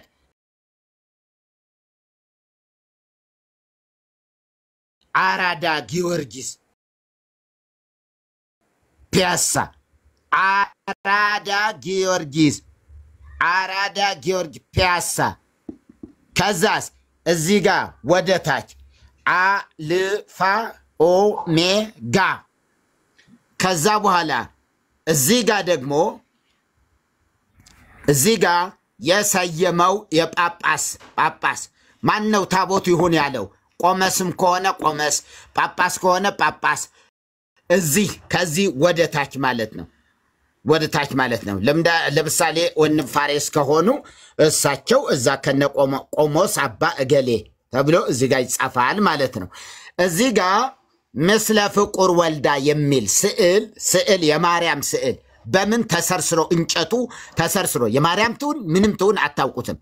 ግን የሆነች ልጅ የታቀፈች እዚህ እንትልና ከዛ እዚህ ከስዕሉ አጠገብ ደግሞ ምስለ ፍቁር ወልዳ የሚል ይጻፍበታል።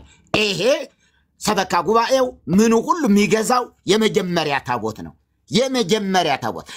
የመጀመሪያ ታቦት ከገባ በኋላ 20ም 30ም ጽላት ሊገባ ይችላል። ከዚያ በኋላ 20 30 በቀላሉ ማለት ነው።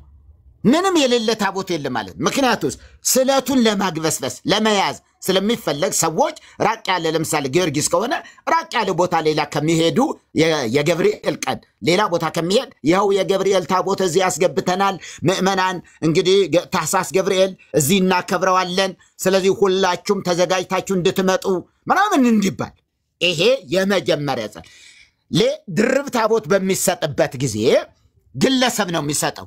ይሄ ግለሰብ ባለሀብት ነው የሚሰጠው ድርብ ታቦት ባለሀብት። ከዛስ ምን ይደረግ? እዚህ ጋር በጀርባው ማለት ነው በጀርባው የባለሀብቱ ስም ወብእሲቱን ይላል። ባለቤቱም ወውልዱ ልጆቹም በዝርዝር ወለተ እገሌ፣ ገብረ እገሌ፣ አመተ እገሌ እንትና እንደዚህ ወለተ ሰንበት ምናምን ተብሎ በዝርዝር ቤተሰቡ እዚህ ይጻፋሉ። ሰውየው ስም ከላይ ይጻፋል። ከዛ ቀጥሎ የሚስቱ ስምና በዝርዝር እንደዚህ ይጻፍ ዘወሃቦ ተብሎ ይጻፋል። እዚህ ዘወሃቦ የሰጠው ማለት ነው። ስጦታ በስጦታ የሚሰጥ ነው። በስጦታ ያንን እንደ ድሮ አባቶችም ሲተርኩልን ታቦት ራሱ የቦታው ካርታ እንደማለት ነው ይሉን ነበረ። በእውነት እኔ የዛን ጊዜ አልነቃሁም፣ እንዲሁ አልጠየቅኩም። ማንም እኮ እንዲሁ ነቃ ብንል እኮ የሚናገሩት ነገር ቀላል አልነበረም። ታቦቱ እንደ ሰርቲፊኬት ማለት ነው። የቦታው መያዣ እንደ ሰርቲፊኬት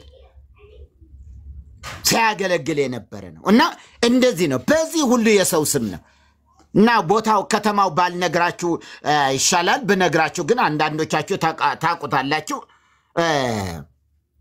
ሰውየው በጣም ክፉ ሰው ነው። ታቦቱን ያስገባ የቤተ ክርስቲያኑ ኃላፊ ቄስ አበበ ይባላልና እሱ በጣም ክፉ ነው። በዱላ ነው የሚያጥረገርጋቸው ካህናቶቹን እና ከዛ መጨረሻ ላይ ያው እድሜውም እርጅናውም እንትን ሲልበት ጊዜ እየተሸነፈ ሄደና መጨረሻ ላይ አውሩድልን ብለው ካህናቱ ማመልከቻ ጽፈው ለዝዋይ ሀገረ ስብከት ላይ ጽፈው እንዲወርዱ ተደረገ። እንዲወርዱ ሲደረግ ለካ በዚህም ጨምር የራሱ ስም ነው አለ። የራሱ ስም ነው የጻፈው። የሚገርም ነገር በኋላ ይፋቅልን ይሄ ካልተፋቀኛ እንትን አንልማል ኧረ አይደለም ቢፋቅ ለቤተ ክህነት ነው ለሀገረ ስብከት ደብዳቤ ተጽፎ ነው የራሱ ስም ነው ለካ ኪዳነ ምህረት እያልንኛ ኪዳነ ምህረት ናት እያልን እየሰገድን ለካ ለራሱ ነበረ እድሜ ዘመናችን ስንሰግድ የኖር ነው እና ይሄን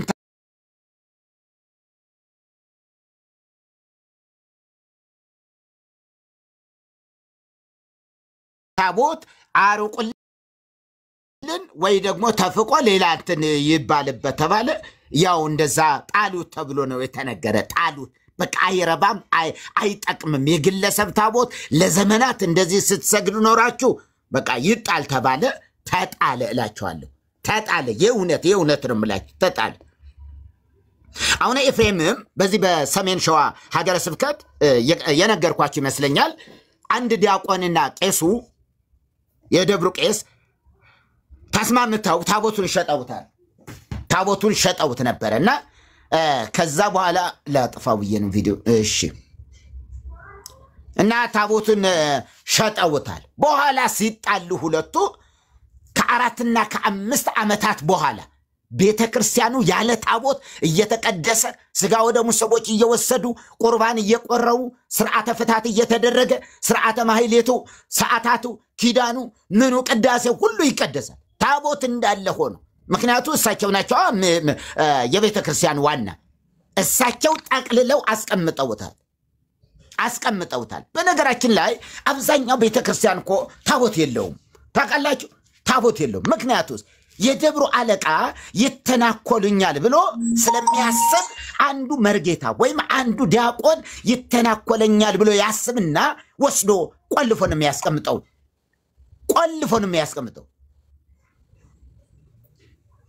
እዛ ግምጃ ቤት ላይ ቆልፎ ያስቀምጠዋል ይሄው በትክክል ይያሉ ነው ወንድም ፋሬስም ቆልፎ ያስቀምጣል ምክንያቱስ ነገ ጉድ ሊያደርጉት ይችላል ሰርቀው ወስደው እንትን ሊያደርጉት ይችላል ቤተ መቅደሱ ከፍቶ መሄድ አይችል ማለት ከቤተ መቅደስ አይኑ ከዚያችሁ ከመንበሯ ሊለይ አይችል ማለት ነው እንዲህ ዞር ሲሉ እንዲህ እያየ ካልሆነ ጉድ ይሰሩኛል ስለሚል ይወስዷል እና ህዝቡ ያለ ታቦት እያስቀደሰ ነው ያለ ታቦት እየተቀደሰ ነው መፈተቻ ነው መሰዊያ ነው ይላል አዳሜ የታውቋለ መሰዊያ ነው ምን መሰዊያ ዳቦ ሊቆርስልህ ነው እንደዛው የለም አይቆረስበትም ማናውቅሽ ተፈስ ያለ እንትኑ ገበሬው እንዴ ለምናውቀው እንደ ወዚህ መጣችሁ ትናገራላችሁ እንዴ አናውቀውም ብላችሁ እዛ ጠይቋቸው እንጂ መሰዊያ ነው ወይ ብላችሁ ጠይቁ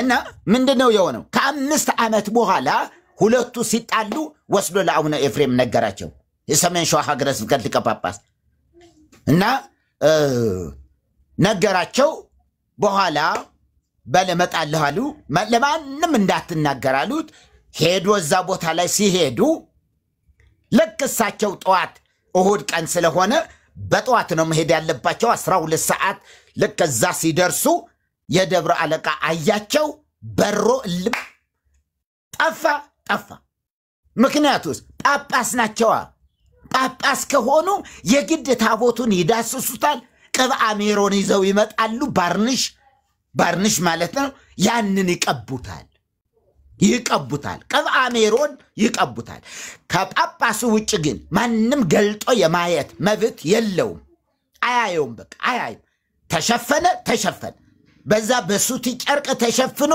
እድሜ ልኩ ይኖራል ይበስብስ ምስጥ ይብላው አይብላው ማንም ያቀለም ና በሮ ጠፋ ሲገቡ እሳቸው አለው ስልክ ገብቶብኝ ነበር አሉ መርጌታ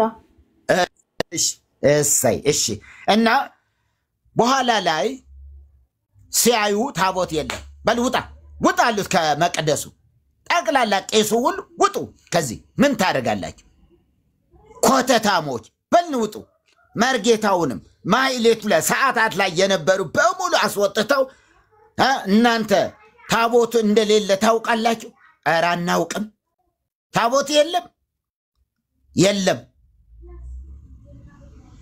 ናሉትና ዲያቆኑን አምጥተው ና በል ተናገር መቼ ነው ሸጣችሁ ይሄው ዛሬ 5 ዓመት ነው ሸጥ ነው ተስማምተን እኔ አሁን በቃ ንስሐ ገብቼ ነው ከብዶኝ ነው በጳጳሱ ፊት ጳጳሱ ለህዝቡ ያንን አወጁ ምን እናድርግ ከዚህ በኋላ ክርስትና የወሰዱ ህፃናት አሁን እንዴት ነው መልሰን እናጥምቃቸው ወይስ ያለ ታቦት ይሰራል ወይ ስርዓተ ፍታትስ ይሁሉ ገንዘባችን አውጥተን ሁለት በሬ የሚያክል አውጥተን አርደን ስርዓተ ፍታት አስፈጽመን እንዲ ያደረግን ሰዎች ይሰራል ወይስ አይሰራል ወይስ ድጋሚ ነው ማአት ጥያቄ በጥያቄ ቀረ በዚህ እንግዲያስ አሉሳቸው አሁን ኤፍሬም እንግዲያስ ታቦቱ ከተሰረቀበት ቀን ጀምሮ እስከ ዛሬ ድረስ የተጠመቃችሁ ሁሉ የተጠመቁ ህፃናት በሙሉ ጥምቀታቸው አይሰራም ቤተ ክርስቲያናችን ታቦት በሌለበት ስለማታጠምቅ አይሰራም ስለዚህ ድጋሚ እንድታጠምቋቸው እንድታስጠምቁ ለካህናቱ መዛ እንድታጠምቁ በነፃ ፍታት የበላችሁት የጠጣችሁት በዚህ 5 ዓመታት ሙሉ የፈታችኋቸው የንስሐ የምንድነው ስማቸውን ይዛችሁ እንድትመጡ የክርስትና ስማቸውን ይያዛችሁ በዚህ 5 ዓመት ውስጥ የሞቱ ተስካሪ ወጣላቸው ስማቸው የተጠራ ያልተጠራ ምናምን ነገር በሙሉ ይዛችሁ ቀረቡ ተብሎ ስርዓተ ፍታት እንደገና እንዲደረግላቸው ታቦት የሚቀጥለው ሳምንት ላይ እልክላቸዋለሁ ብለው ተስፋ ሰጠው እንደዛ ነው ይሆን 5 ዓመት ሙሉ አሁን ያለ ታቦት በምን ነበር የሚፈትቱ መሰዊያ ላችሁ ምን ላይ ነበር እሳቸው የሚሰው እነዛ የሚሰው የለም መሰዊያ ጠረጴዛ የሚባለው ነገር የለም ሳህን ነው ትሪ ነው ይሄ ኒኬል አለ ሰፋ ያለ ኒኬል እሱ ነው መሰዊያ እዛ ጋር ነው የሚፈተተው ትሪ ላይ ነው የሚፈተተው እሱን ነው ይዘው የሚወጡ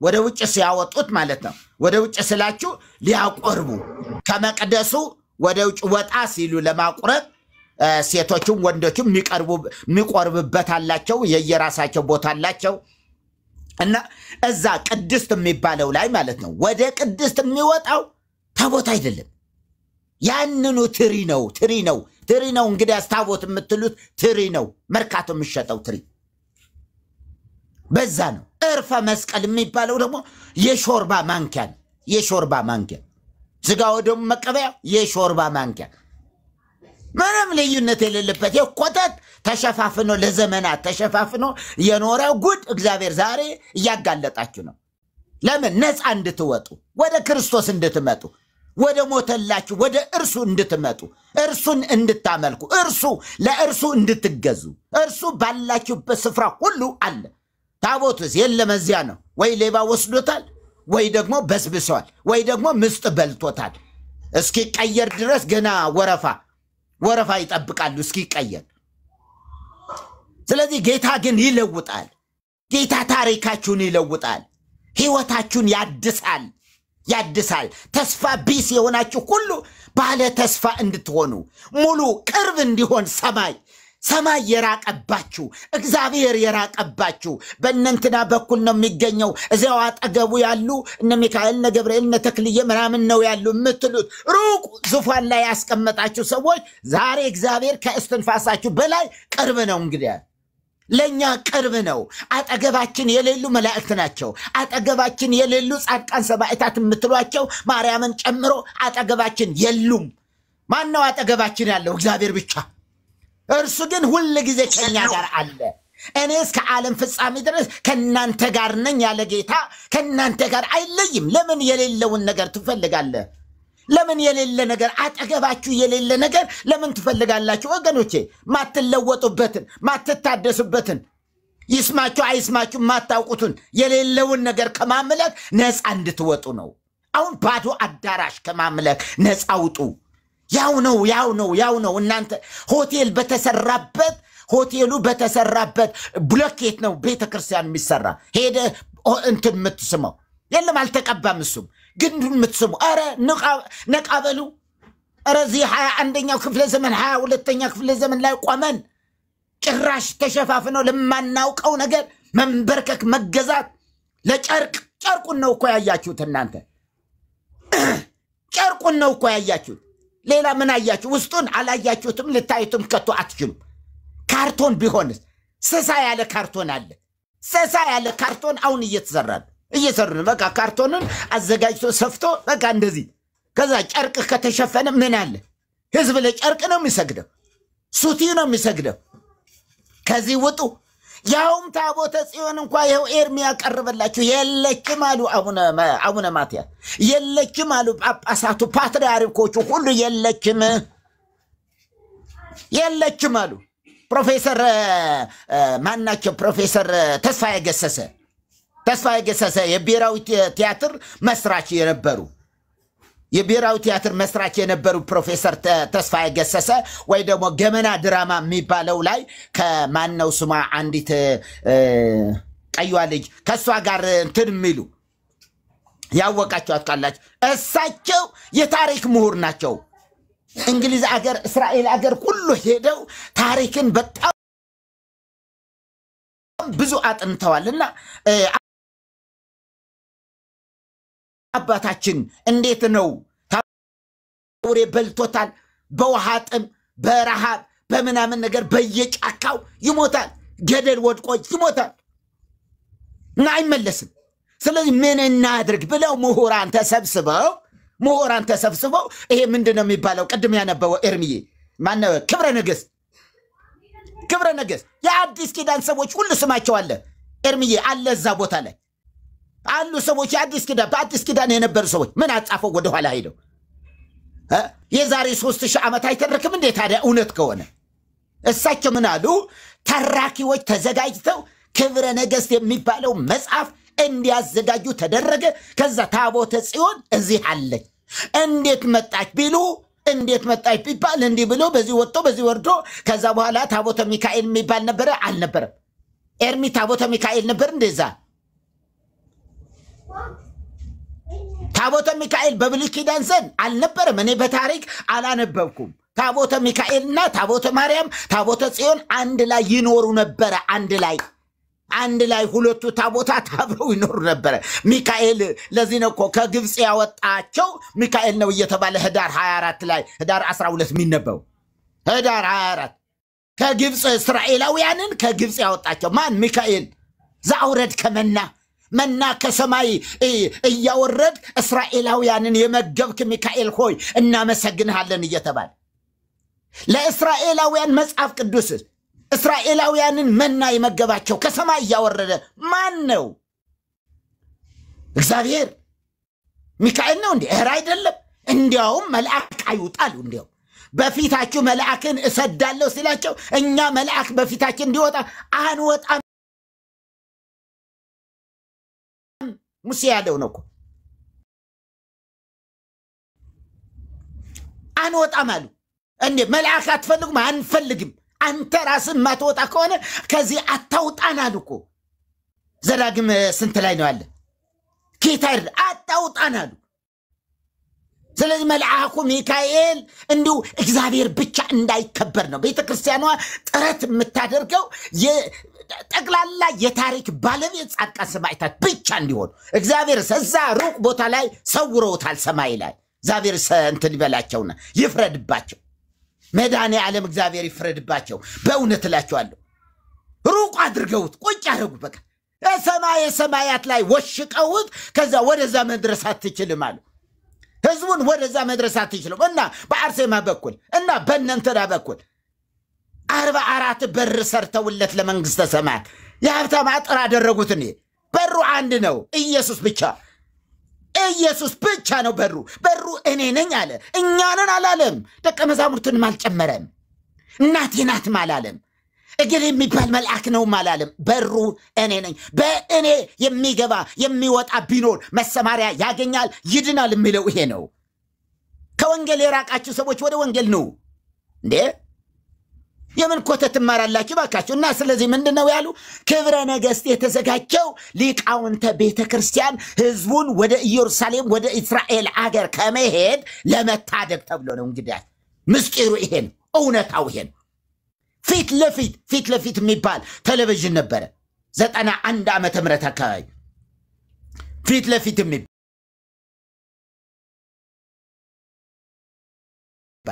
ጋዜጠኛው ሃይማኖት አዳሙ የሚባል ጋዜጠኛ ነበረ እሱ ነበረ ሰዎችን እያመጣ እንትን ሚላቸው ሃይማኖት አዳሙ ልክ እንደነ ፕሮፌሰር ላጲሶ ጌሊቦ ደግሞ እዚህ የደቡ መጽሐፍ 3 መጽሐፍ ነው 2 መጽሐፍ አላቸው እኔም አለኝ መጽሐፉ የታሪክ ተማራማሪ ናቸው ፕሮፌሰር ላጲሶ ጌሊቦ እነዚህ ሁሉ ተጠይቀዋል የለችም በአንድ ድምጽ አለች ሃይማኖት አዳሙ በኢትዮጵያ ቴሌቪዥን ነው የራሱ የሆነ የአየር ሰዓት ነበረውና አለች የምትሉ ካላችሁ በጣም ነው የደነገጥኩ የዛን ጊዜ ደነገጡ እነ መጋቤ ብሉይ ሰይፈ ስላሴ ይመጣሉ ብዬ እየጠበቁ በጣም ብዙ ምሁራን አለ ቤተክርስቲያኒቱ ውስጥ የተሰገሰጉ ስንቶች አሉ እነዛ መቼም አንዱ ይመጣል ብዬ ስጠብቅ ጭራሽ ማንም የለም በሳምንቱ ሐሙስ ነበረ ማስታወስ እና መጣችሁ ታቦተ ጽዮን አክሱም ውስጥ አለች የምትሉ ካላችሁ ኑና ተናገሩ ያው መድረኩ ክፍት ነው ፕሮፌሰር ተስፋዬ ገሰሰ የለችም ብለዋል አለች እንጂ የምትሉ ካላችሁ ወገኖቻችን ይሄው መድረኩ ክፍት ነው አለ በሳምንቱ ማንም አልመጣም ሁለተኛ ሳምንት ላይ ነው ፕሮፌሰር ላጲሶ ጌሊቦ ደግሞ የተጠየቁ እሳቸውም የታሪክ ምሁር ናቸው በጣም የታወቀላቸው የታሪክ ምሁር ናቸው ይሄ የቅባቱ የጸጋው የካራው በደንብ አድርገው ነው የጠጡት እሳቸው ደግሞ በደንብ የተማሩት ነው እና ስለዚህ ታቦተ ጽዮን አለ የሚባለው የለችም አላየኋቸው ኧረ እግዚአብሔር ይባርካቸው በእውነት ኤርሚዬ እግዚአብሔር ይባርካቸው ጳጳሳቱ ፓትርያርኩም እግዚአብሔር ይባርካቸው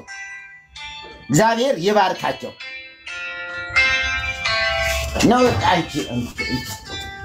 እግዚአብሔር ይባርካቸው ለምንድን ነው የለችም ማለታቸው አላየኋትም ማለታቸው አለች ሲባለው አይተዋታል አላየኋትም ጌታ ይባርካቸው አላየኋትም ማለታቸው ታዲያ እንደዚህ አይደል ጥሩ አይደል ወይም ደግሞ አንድምታው ምናምን ሁሉ ስንማር ምንለው ነገር ፊቱን ጸፍቶ አፉን ከፍቶ መንፈስ ቅዱስ አናገረው ይባል ዘአለበው ከመንፈስ ቅዱስ በሚለው ላይ መንፈስ ቅዱስ ፊታቸውን ጸፍቶ አፋቸውን ከፍቶ እያናገራቸው ምን ማለት የለችም ፓትርያርኩ የለችም ካለ እኔም የለችም ማልልበት ምክንያት ምንድን እናንተ ሁላችሁ የለችም ማትሉበት ምክንያት ምንድን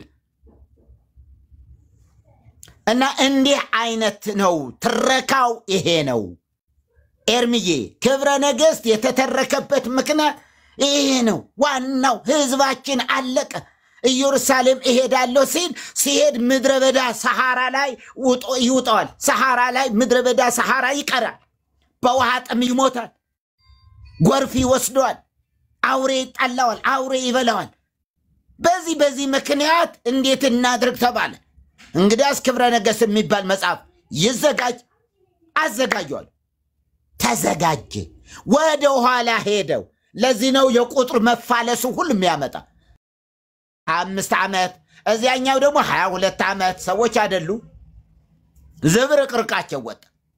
ዝብርቅርቃቸው ወጣ እና እንደዚህ ነው እውነታው ይሄ ነው ለኛ ተውልን ስለ ታቦት እባካችሁ ለኛ ተውልን ታቦቱ ይፈተታል ምንድነው ይሄ ህብስቱ ይፈተታል የምትሉት ነገር በትሪ ነው እቤታችሁ የምትበሉበት ትሪ እሱንም ተሳለሙት ይሆን እንዲሁ ስታዩት ለካ ይሄ ታቦታችን ነው ለካ ይሄ መፈተቻ ነው ብላችሁ ደግሞ እንዲሁ ትሪ እንዳታጡ እና ጌታ ይርዳል እውነታ ይሄ ነው ወደ ክርስቶስ ላለመምጣት የተደረገ ጨለማ ነው ሰዎች ክርስቶስን እንዳያውቁ በክርስቶስ እንዳያምኑ የተደረገ የጨለማ አሰራር ነው እሱ እና የፈጠራ ታሪክ ምሁራን የታሪክ ምሁራን ተሰባስበው ታቦተ ጽዮን አለች ብለው እንዲያወሩና ዳግማዊት ኢየሩሳሌም እንድትባል ማን ይኸው ዳግማዊት ኢየሩሳሌም አሏት ታቦተ ጽዮን ግን አለች እንዴ የታሪክ ምሁራን የፈጠሩት እንዴት እንደማገኘው እንዴት ማንን እንደምጠይቅ አይገባኝም።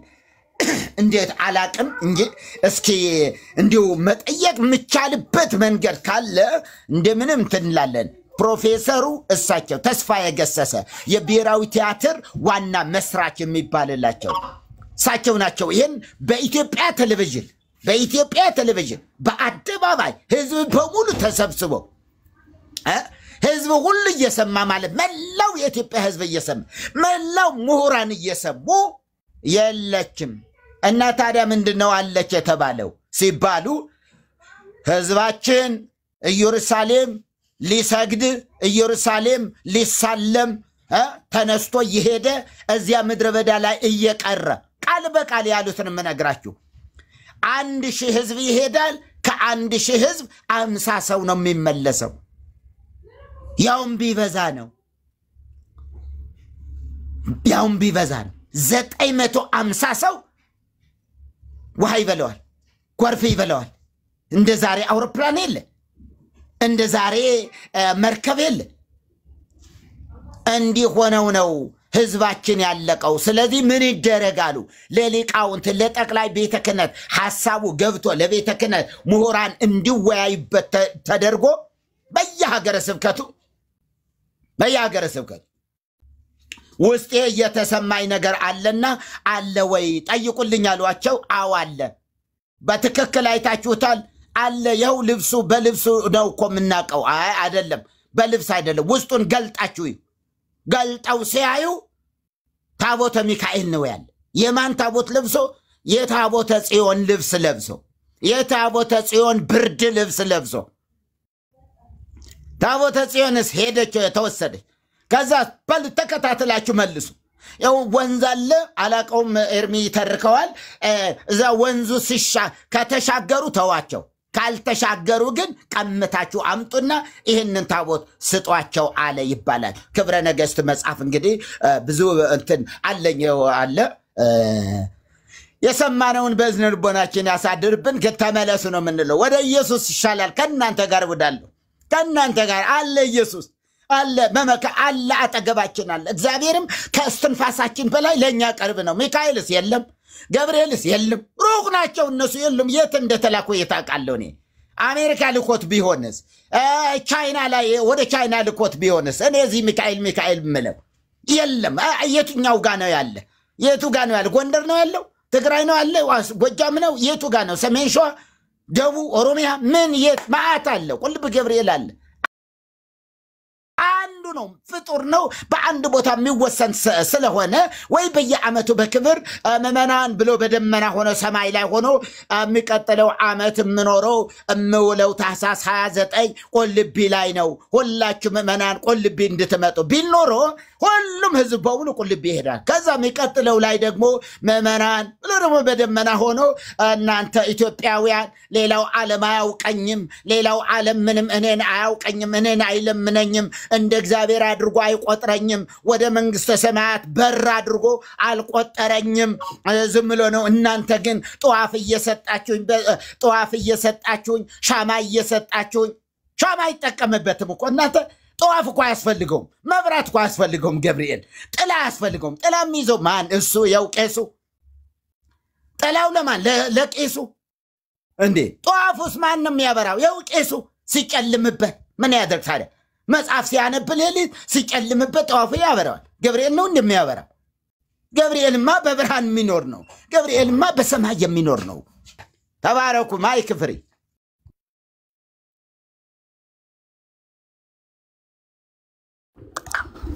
መርጌታ ጸጋ ይብዛሉ ተባረኩ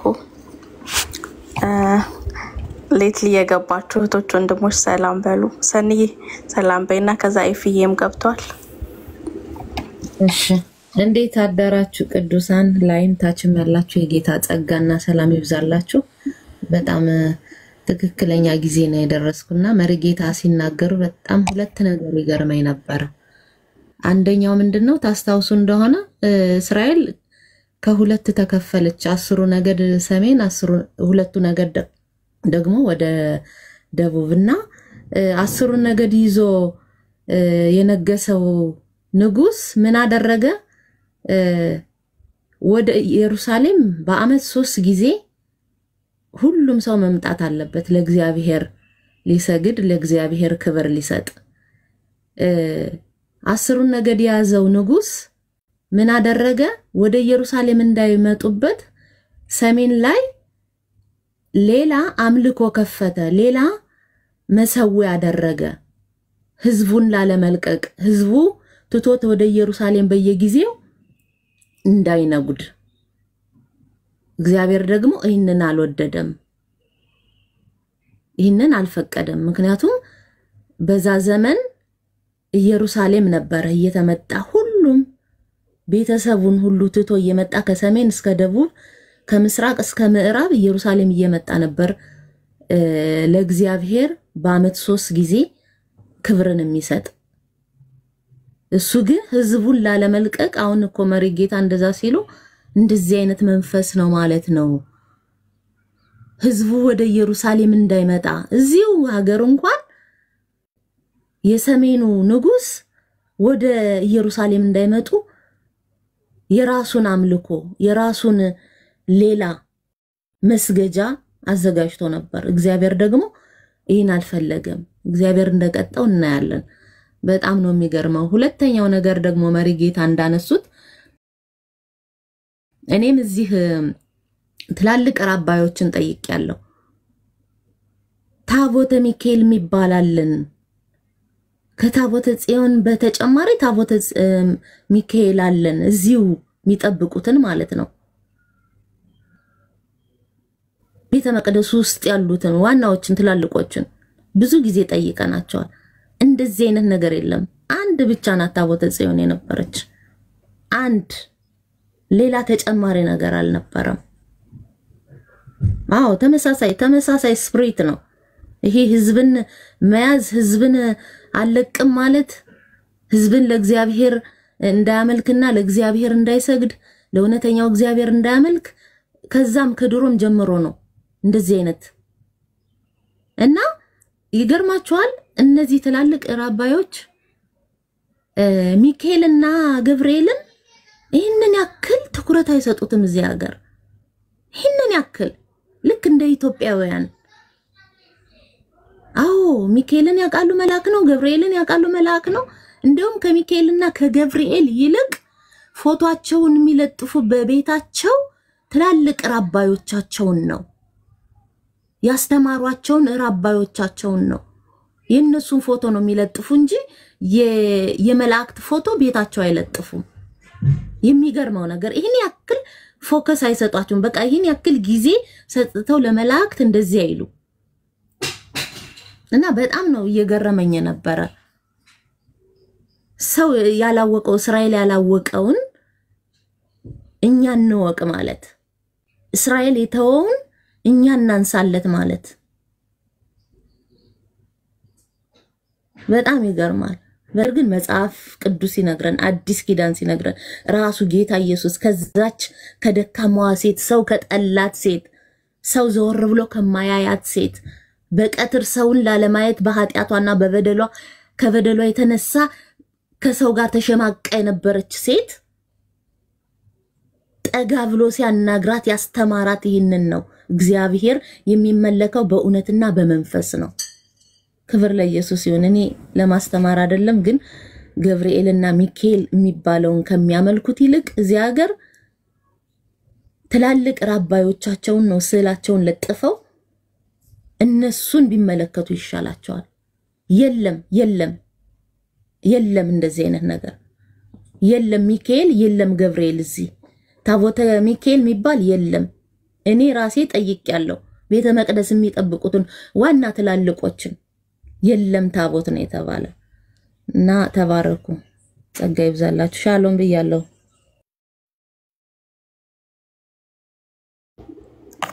ሰንዬ ተባረኪ ዋግዬ እንኳን ደህና መጣሽ ኤፊ ወረደ እንዴ ዋግዬ እሺ ሰላም በይን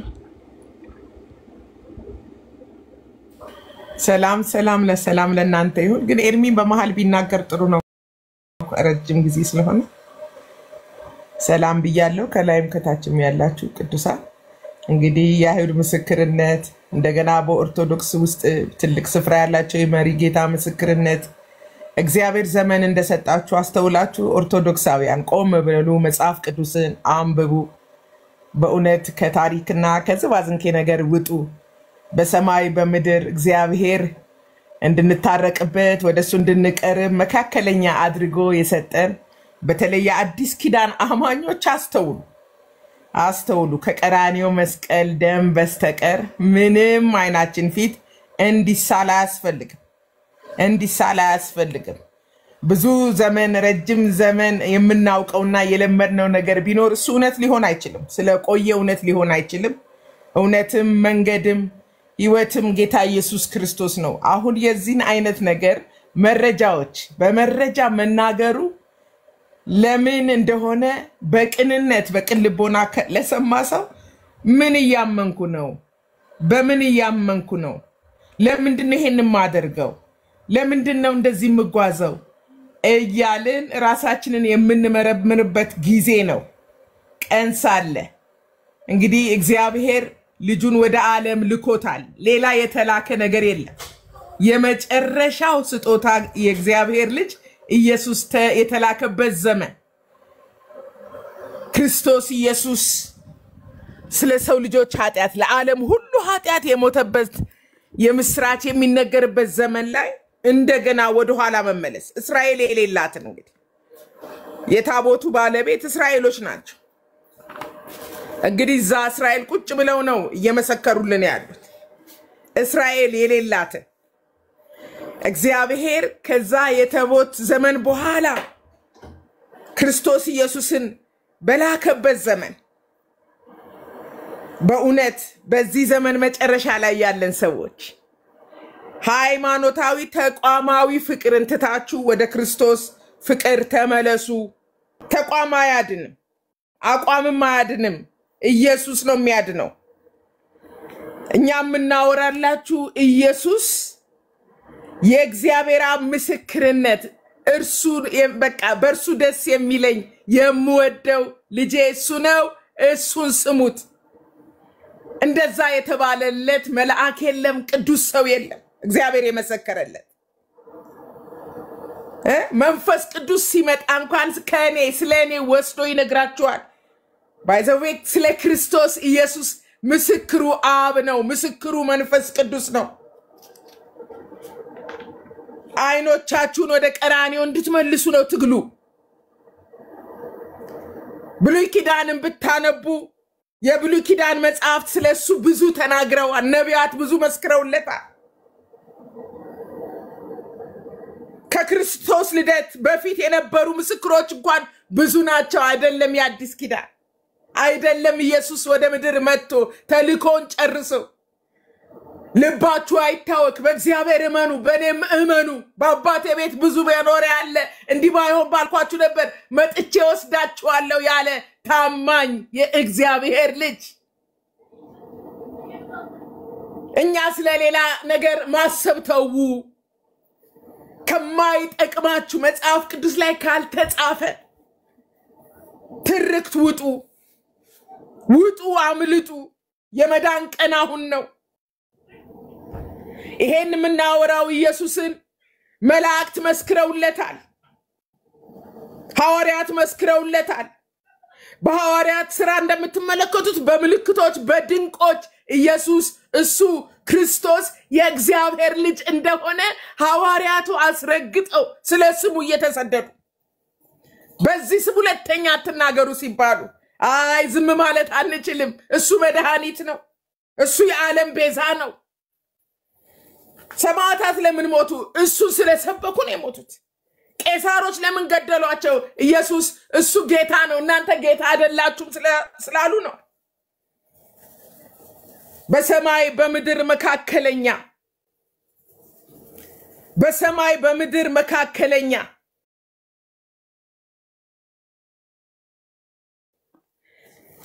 ከሰማይ የመጣ እንጀራ የህይወት እንጀራ የህይወት ውሃ እርካታን የሚሰጥ ረፍትን የሚሰጥ እሱ ብቻ ነው።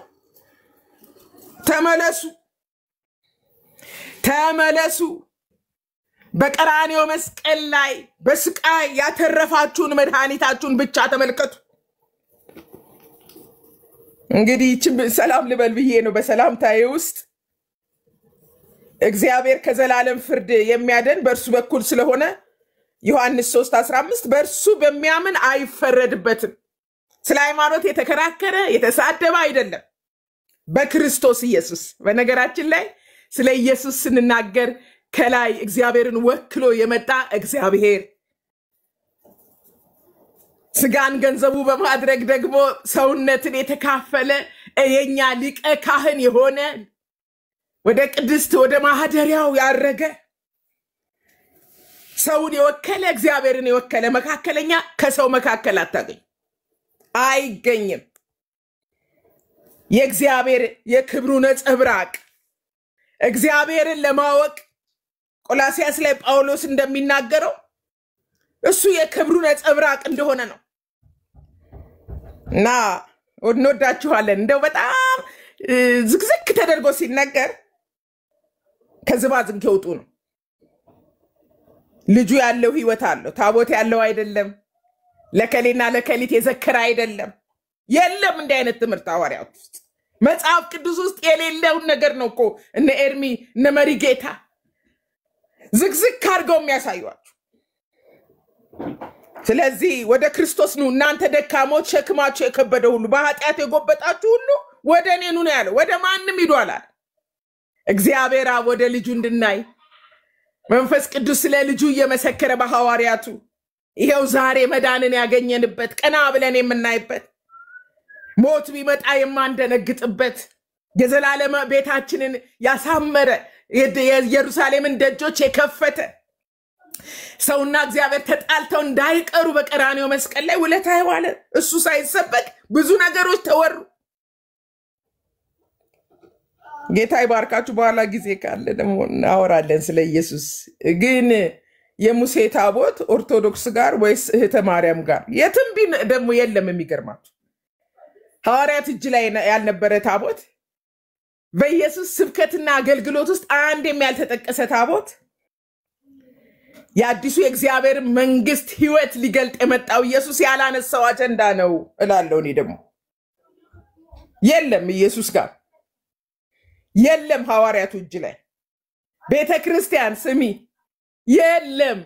የብሉይ ኪዳን እንግዲህ ይሄው ምስክሮች ናቸው። የእስራኤል እንዲያርገ እንደዛ አርገ አንድ እሱም የት እንዳለ እንደማይታወቅ